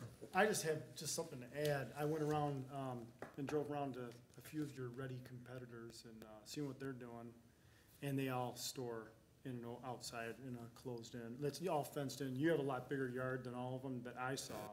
Correct. Most of them had a lot smaller area, and all the tanks were condensed.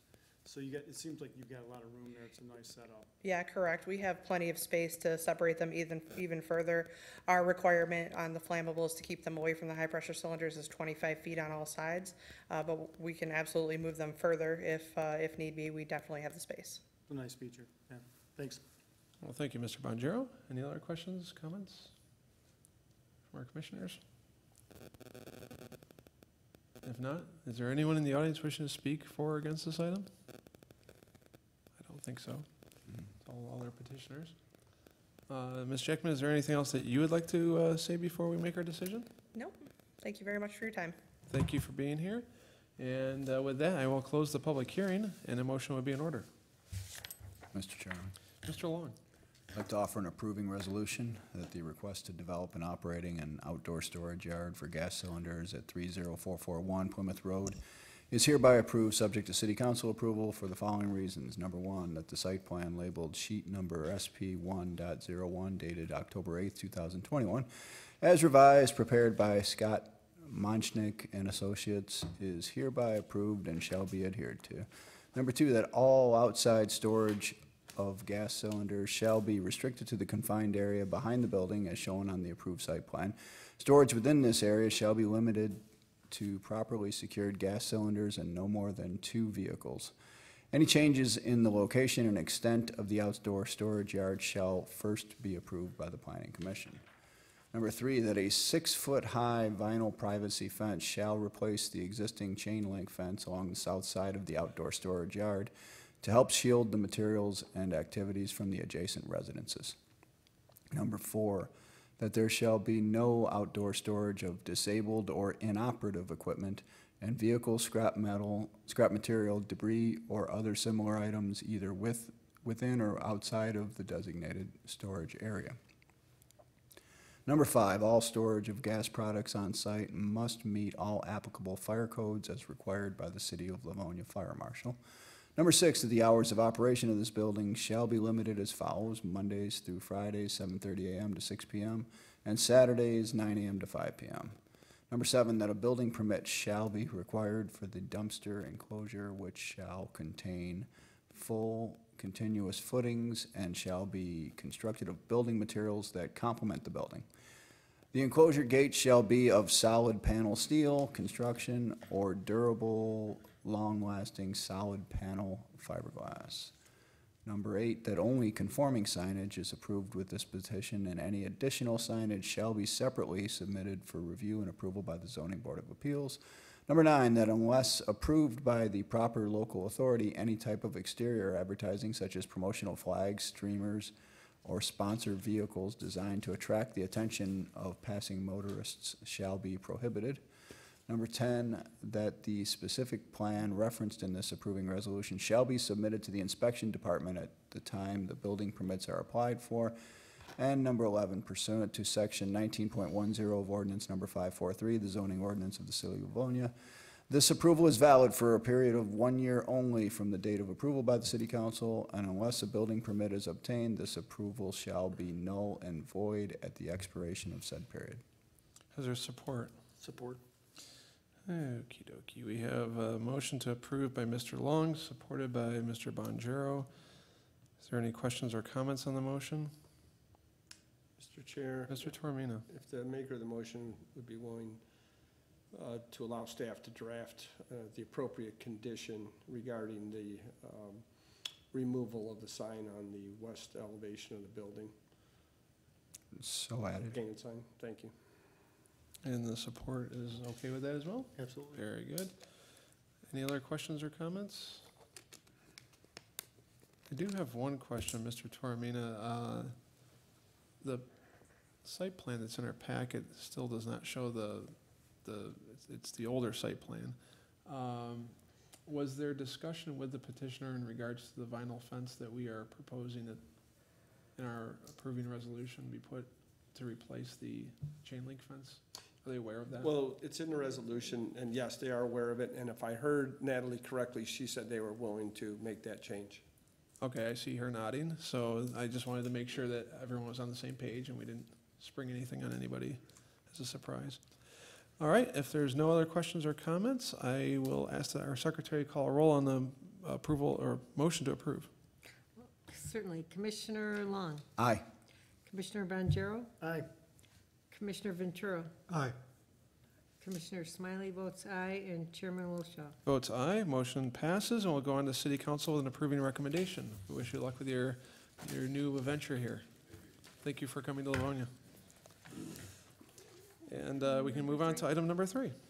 Item number 3 is petition 2019-09-02-18 submitted by Sun Spa Massage LLC requesting waiver use approval pursuant to section 6.37 of the Livonia Vision 21 zoning ordinance to operate a massage establishment at 36111 Plymouth Road, located on the south side of Plymouth Road between Yale Avenue and Levan in the northeast quarter of Section 32.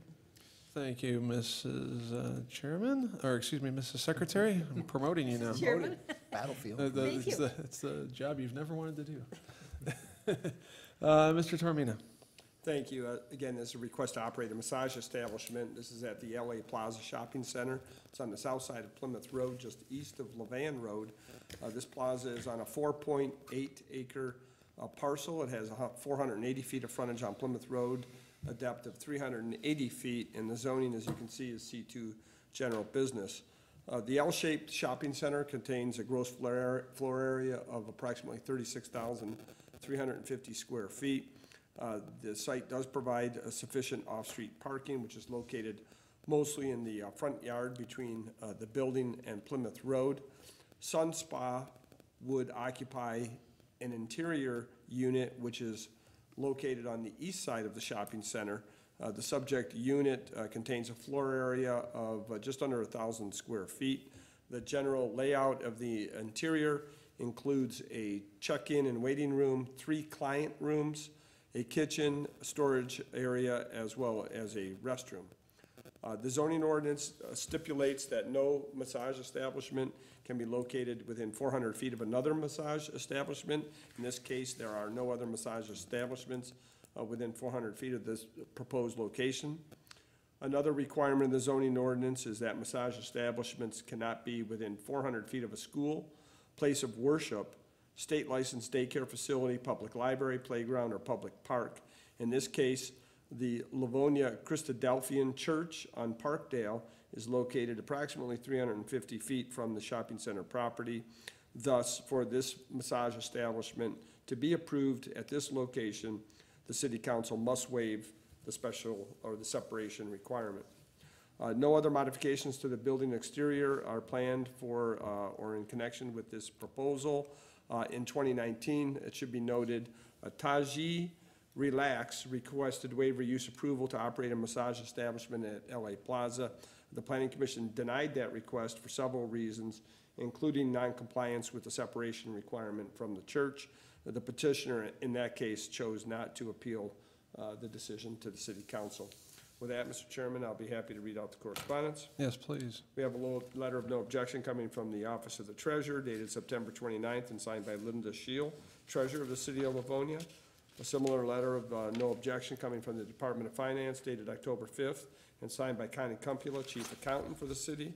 Next is a letter from the Inspection Department dated October 12th that reads, "This petition is a change of use and would require that the space meet all current Michigan building codes, including the Michigan Barrier-Free Code. This will be addressed further at the time of our plan review if this project moves forward."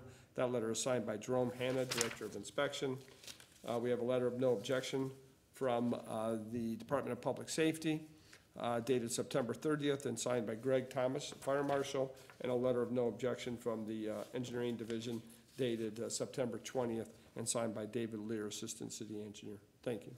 Thank you, Mr. Tormina. Any questions for our planning staff? Or is our petitioner in the audience? Please come forward to either podium.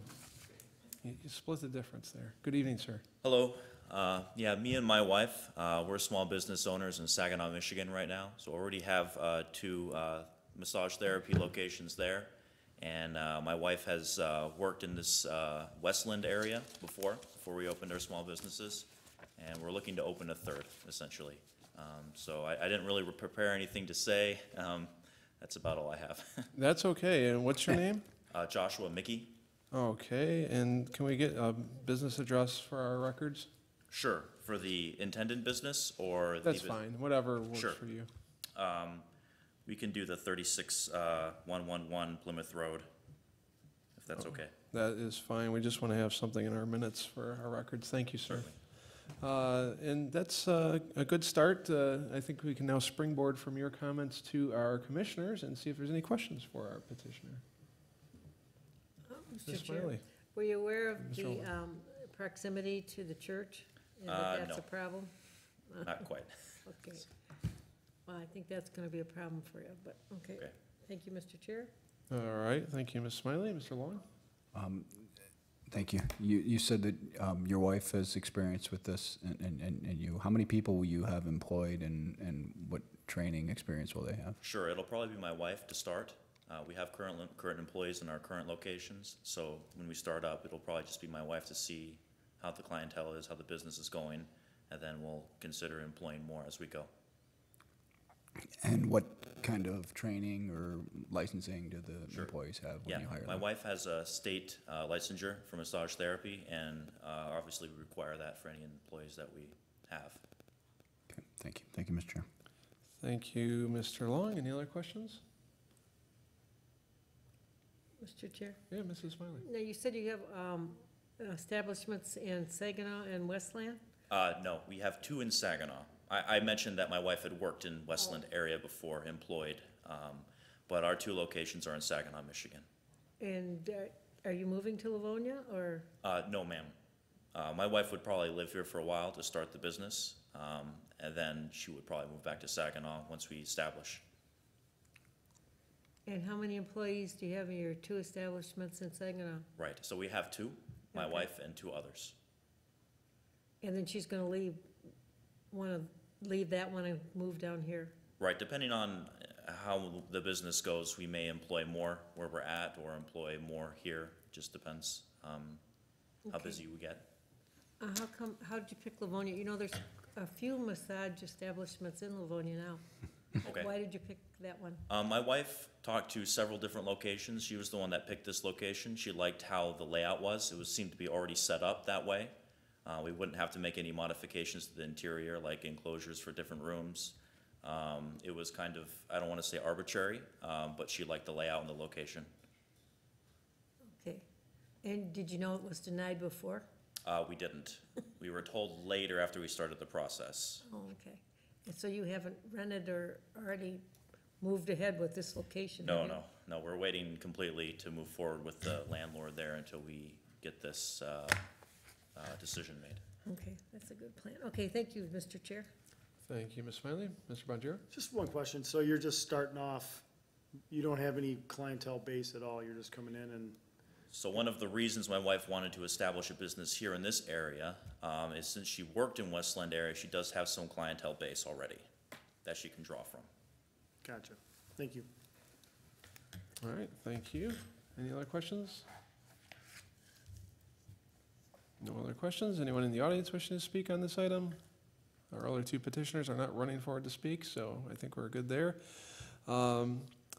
So, Mr. Mickey, your intention, I just want to quickly ask you, your wife is going to come down to this area, get the business started, is your proposal, and then eventually would get it established and probably relocate back up to your sort of home base in the Saginaw area. Right. Would she then have one of her employees become a manager to manage the location? That would be the intention, yes. Okay. All right, very good. That's the only question I had. Any other comments from anybody else? Going once, going twice. Mr. Chairman, Mr. Tormina. just a note that new data was submitted, and I'm not sure if, I believe that was placed in the package, but just to confirm that you're aware, the layout was modified. I believe the intent is to show that the client rooms, the 3 client rooms that were previously shown having doors would now be left open. Maybe you want to confirm that with the petitioner. That is a good question. Mr. Mickey, do you want to speak to the interior layout of the? Right, that was the intention. Essentially, I discussed this with one individual that said the doors would probably be a problem for various reasons, and I saw no problem with removing the doors and having something more like a curtain there. I feel like it's necessary to have something there just for customer privacy, but I don't see a problem with just simply changing it to curtains, which was a suggestion that was made to me. Okay, very good, thank you. And yeah, I'm sure you're aware that there is some concern over massage establishments and I'm aware. what could happen in those rooms. So I think this strikes a nice balance of allowing some privacy without Right. Being too private. So If there's no other questions or comments. Chair, Anyone? just Mr. real Ventura? quick, are you offering just massage, or are you offering other services? No, just table massage with oil. That's what we're doing. Okay, thanks. Okay. Any other comments, questions? I guess, Mr. Chairman, I do Sure, have a Mr. question. Ventura. So, how do you go about determining that there's a market for your service?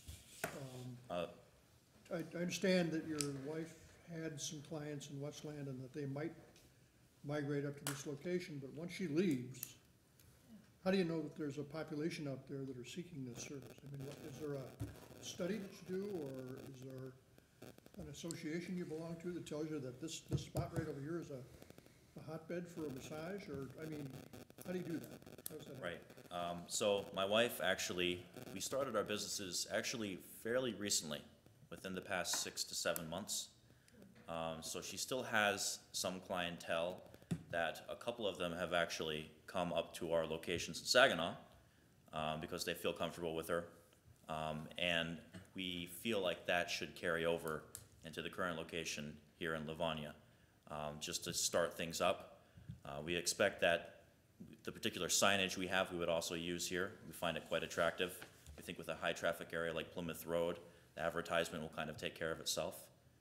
So in many respects, we're not too worried about just having walk-ins to start. We've found that it's actually quite effective even in Saginaw where we're at. Thank you, Mr. Chairman. Thank you, Mr. Ventura. Any other questions or comments? If not, then a motion would be in order.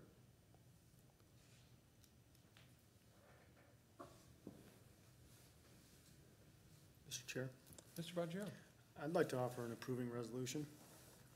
At this request to operate a massage establishment at 36111 Plymouth Road is hereby approved, subject to city council approval in the following conditions. One, that the use of a massage establishment at this location shall be permitted, provided that the Livonia Vision 21 zoning ordinance standards set forth in section 6.373, requiring that no massage establishment shall be located within 400 feet of a church, be waived by city council. Number two, that this facility shall comply with all their special waiver use standards and requirements pertaining to massage establishments as set forth in section 6.37 of the zoning ordinance. Number three, that this facility shall conform to the provisions set forth in chapter 5.49 of the Livonia Code of Ordinances pertaining to massage establishments. And number four, the petitioner shall not engage in any form of solicitation for business within the public right-of-way of Plymouth Road. Further, the Planning Commission recommends the approval of a conditional agreement limiting this waiver use to this user only, with the provision to extend this waiver use approval to a new user only upon approval of the new user by City Council. Okay, is there support for that?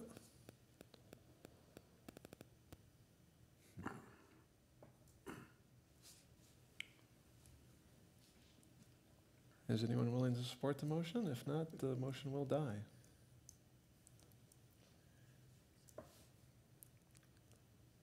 I hear no support for that. So I think that motion is dead. Sorry, Mr. Bonjero. Sorry. That puts us back on the condition where we need to get another motion. Anyone else willing to offer a motion? If it's a motion approved, Mr. Bonjero is going to be very upset. Mr. Chairman, Mr. Long. I'd like to offer a denying resolution that the request to operate a massage establishment at 36111 Plymouth Road is denied for the following reasons. That the petitioner has failed to comply with all general standards and requirements as set forth in sections 1.02 and 13.13 of Livonia Vision 21 zoning ordinance. Number two, that the proposed use fails to comply with the zoning ordinance set forth in section 6.373, which specifies that no massage establishment shall be located within 400 feet of a church. Number three, that the petitioner has not adequately established that there is a need for the proposed use in this shopping center or the immediate area. Number four, that the petitioner has not sufficiently demonstrated that the proposed use would be compatible to and in harmony with the surrounding uses in this area. And number five, that the proposed use is contrary to the goals and objectives of the zoning ordinance, which among other things are intended to ensure suitability and appropriateness of uses. Is there support? Support. Okay, there's a motion to deny on the floor from Mr. Long, supported by Mr. Ventura. Is there any discussion on the motion?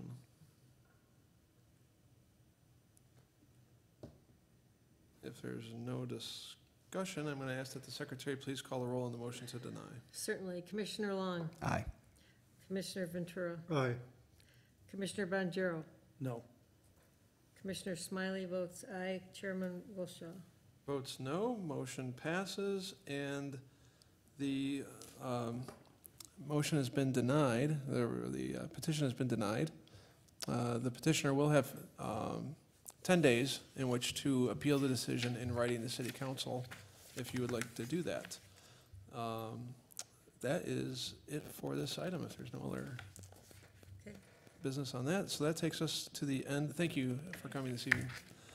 That takes us to the end of the public hearing section of our agenda. We now move into the miscellaneous section of our agenda. Item 4. Item number 4 is petition 2019-12-08-16. It's submitted by Ali Hamush, requesting a one-year extension of all plans in connection with the proposal to construct an addition and remodel the interior and exterior of the existing gas station, a Shell, at 33411 6 Mile Road. Is located on the southwest corner of 6 Mile in Farmington, in the northeast section quarter of Section 16.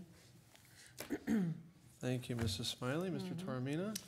This is a request to extend site plan approval to the Shell gas station at 6 in Farmington. This was approved originally by council in March of 2020 and by the Zoning Board of Appeals in September of 2020. And what it involves is a one-story, 578 square foot addition to the existing gas station building. That would occur on the west side of the building, located here. The reason the petitioner is asking for the extension is because due to COVID and shortage of supplies, inability to hire a contractor, all those things have delayed his project, and so he's asking for the one-year extension. And I believe Mr. Hamush is in the audience. There he is. He is, yes. Thank you, Mr. Toromina. Good evening, Mr. Hamush. Good evening. My name is Ali Hamush. I'm the current owner for the Shell gas station located at 33411 6 Mile Road. Very good. Thank you for being here. Thank you so much. Is there anything else that you'd like to add, or did Mr. Toromina steal your thunder? No, thank you, Mr. Toromina, for explaining. So basically, it's just a shortage of supply material, and also the contractors are, they have pile of work that need to be finished. We were moving forward, and then the pandemic hit, and you guys can tell that there was a gap between the city council approval and the ZBA as well approval until September. And until then, when all the restrictions were actually lifted, contractors have to actually stand up and do their work as well, keep up with their work that they were behind. And that also lagged that project. And currently they have also shortage. We have a national shortage in supply material plus labor as well. So they are behind. And I want to do it today before tomorrow, honestly. Very good, very good. Appreciate those comments. I think we all understand that that's going on right now. Yeah. Is there any comments or questions from any of our commissioners? Mr. Bonjero? Yes, sir. Hamush, when you gonna start? As soon as I can, You got guys lined up now, or? Yeah, I mean, I'm talking to the people, believe it or not, I know day it's by tough. day, calling contractors. I want to start as soon as spring because this will have to pour concrete, and it has to be like after the winter time because of the, Yeah, Yeah. I know it's tough out there. yeah. Hopefully you But get I it wanna start Yeah, sooner it'd or be- later. It'd be nice, hopefully you get it going. Yeah, absolutely. Excellent. Thank you, Mr. Bonjero. Any other questions or comments? I don't see anybody else. Anybody in the audience wishing to speak? If no one else is coming forward, I think we're all set, Mr. Hamush. We'll just go to our commission and get a motion on the floor. So thank you for coming this evening. Thank you so much. Just hold on for one moment. We'll see how things go. Absolutely. Is there a motion for this petition? Mr. Chairman. Mr. Long. I'd like to offer an approving resolution that the request for a one-year extension of all plans in connection with the proposal to construct an addition and remodel the interior and exterior of the existing gas station Shell at 33411 6 Mile Road is hereby approved, subject to city council approval and the following conditions. Number one, that the request for a one-year extension of waiver use approval by Ali Hamush in a letter dated September 8th, 2021 is hereby approved. And number two, that all conditions imposed by council resolution number 85-20 in connection with petition 2019-22-08-16 shall remain in effect to the extent that they are not in conflict with the foregoing condition. Is there support? Support. Mr. Bonjero. We have a motion by Mr. Long, supported by Mr. Bonjero to approve. Is there any discussion on the motion? If not, if the secretary is ready, please call the roll. Certainly. Commissioner Long. Aye. Commissioner Bonjero. Aye. Commissioner Ventura. Aye. Commissioner Smiley votes aye. Chairman Wilshaw. Votes aye, and that motion has passed. And you will go to city council with that recommendation. Thank you so much. To be Appreciate it. extended. Thank you, and good luck with your project when you can get it started. Thank you. Appreciate it. Have a good night. Thank you for coming. Thank you. And Number five. number 5.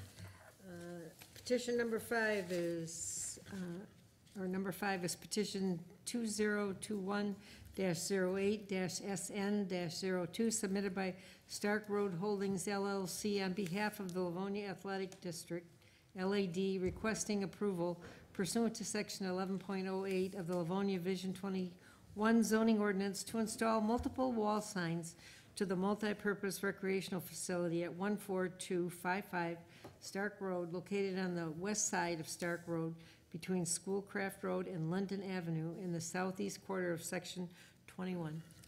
Now, this item was placed on the table. Do we have a motion to remove it from the table? Someone? I'll make that motion, Mr. Chairman. Thank you, and support by Support. Mr. Bonjero. Okay. And if there's no objection, I think we can safely show 5 to remove this item from the table so that we can discuss it. Thank you, and that will be Ventura and Bonjero Okay. on that. And Mr. Toromina, is there any updates that you wanted to provide? Only that we discussed at the study meeting the changes that the petitioner made both to the type of signs that are being installed on the building or that are proposed, from painted signs on the brick to an aluminum exterior sign mounted to the brick, as well as the reduction in the sizes of several of the signs. I won't go over all the details, but overall it resulted in a net reduction of about 153 square feet in sign area. The one issue that I did hear at the study meeting and that is reflected in the prepared resolution, it relates to this sign here, this LAD sign located near the center of the east elevation, and the desire to have that downsized slightly. The plans show, the current plans, as revised, show this sign being 8 feet 3 inches by 8 feet 3 inches, so it's a square logo, changing that to 6 feet by 6 feet. So that was the suggestion by staff in order to address that concern of the Planning Commission. So. All right, fair enough. Thank you, Mr. Toromina. Our petitioner is, he's hiding behind the podium. There he is. Good evening. I thought he ran off on us. Been there, I know. He heard all those other denials and said, yeah, I'm out of here. Good evening, sir. Good evening. Joseph D. Retired, 14255 Stark Road, Livonia, Michigan, 48154.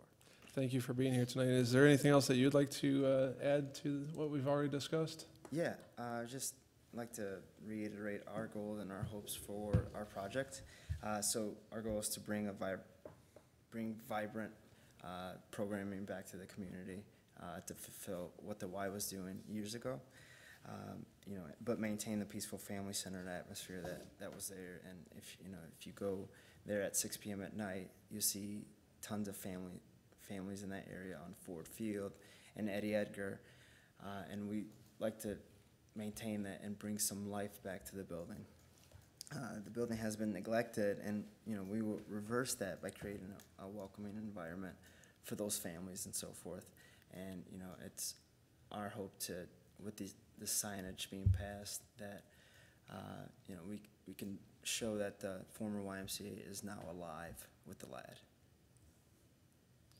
Excellent. Well, thank you, and thanks for working with us on these changes so far to your sign package. I think we're getting closer to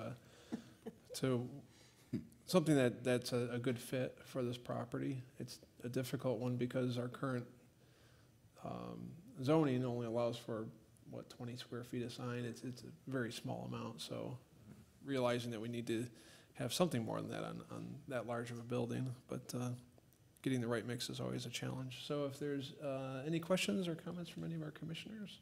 Mr. Chair? Ms. Smiley? Yeah, were you going to bring us a sample or some pictures or something of the sign? I do owe you a sample of the sign. I'm yet to get that from the architect, so I will have that sent to you by tomorrow. All right. Okay, We don't have it for now, though. okay, And that's something that can always go on to city council, too, for them to see. okay. Any other questions, comments? Mr. Ventura? Yeah, I'd have to be honest with you and tell you that I don't support this. I'm really mystified by the need for the amount of signage that you're showing. This is a residential, and there are homes here, there's a school there, there's city parks there. It's not a commercial area. So the amount of traffic in and up and down this street are really people that are going to the parks, people going to their homes, and people going to the schools. It's not a commercial area. And if I felt that you had a lot of traffic out there, a lot of, high traffic count road, like the main thoroughfare, where signage could help the public find you and become aware of your operation, then I might be able to justify that. But where you are, it doesn't make any sense to me.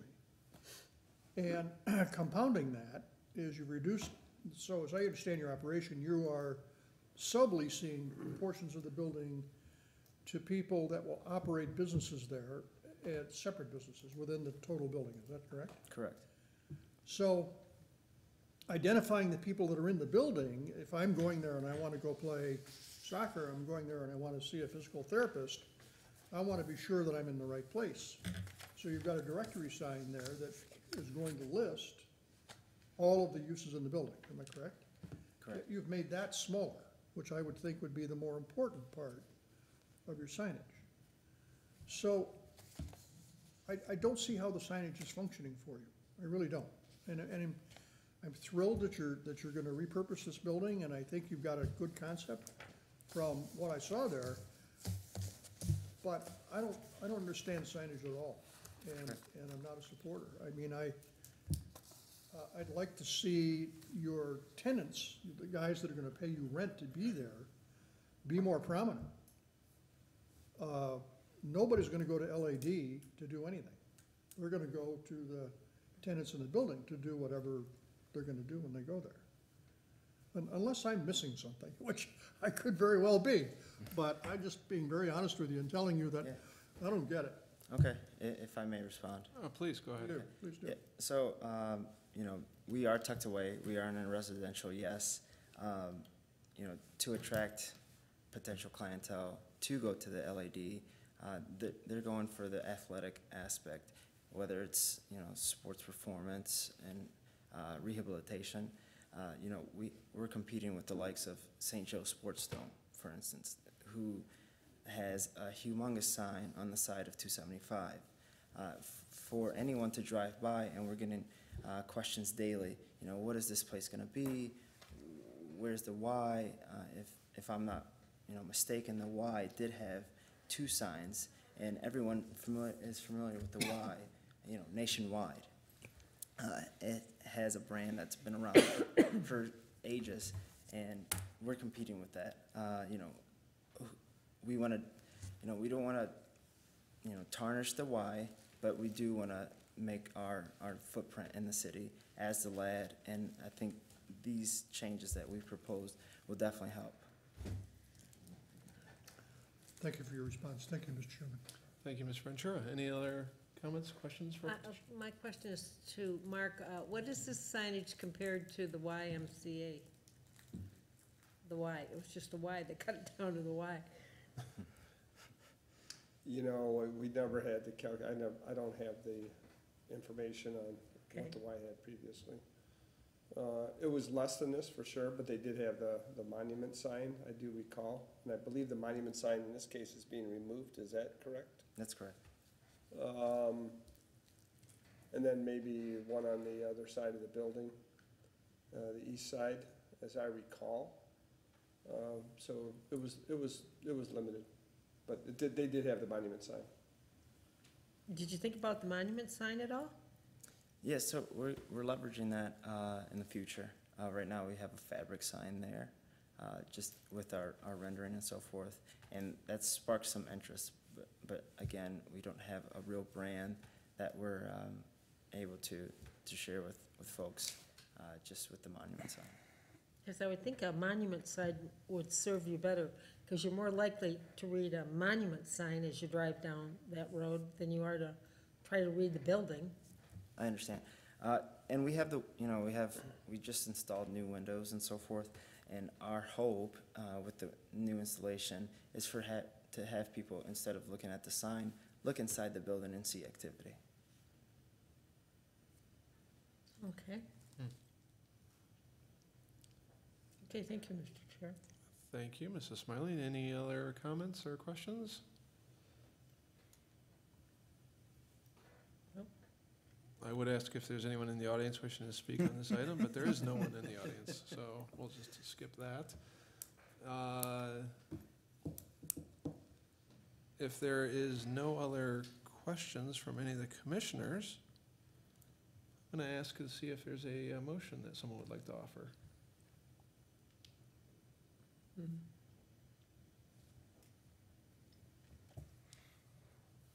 Either that or we can sit around and talk about it some more.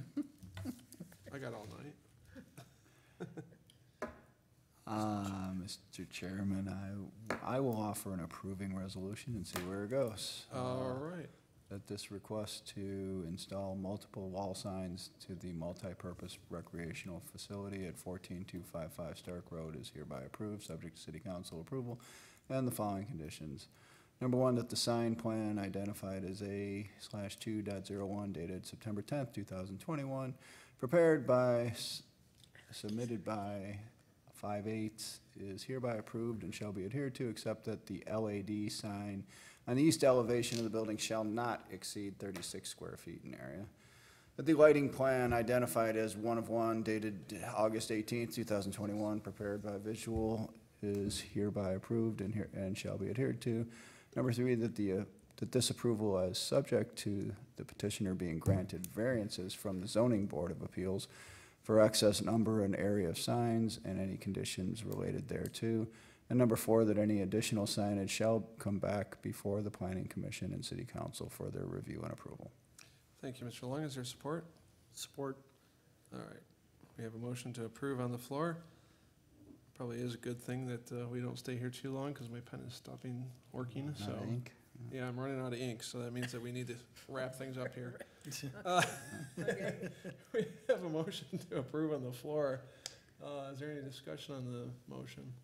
You ready for a vote? We're ready for a vote. Okay, Commissioner Long, Aye. Commissioner Bonjero, Aye. Commissioner Ventura, No. Commissioner Smiley votes aye, and Chairman Wilshaw. Votes aye, motion passes. We'll go to City Council with approving recommendation. Thank you for coming this evening, and we wish you luck. Thank you, my pleasure.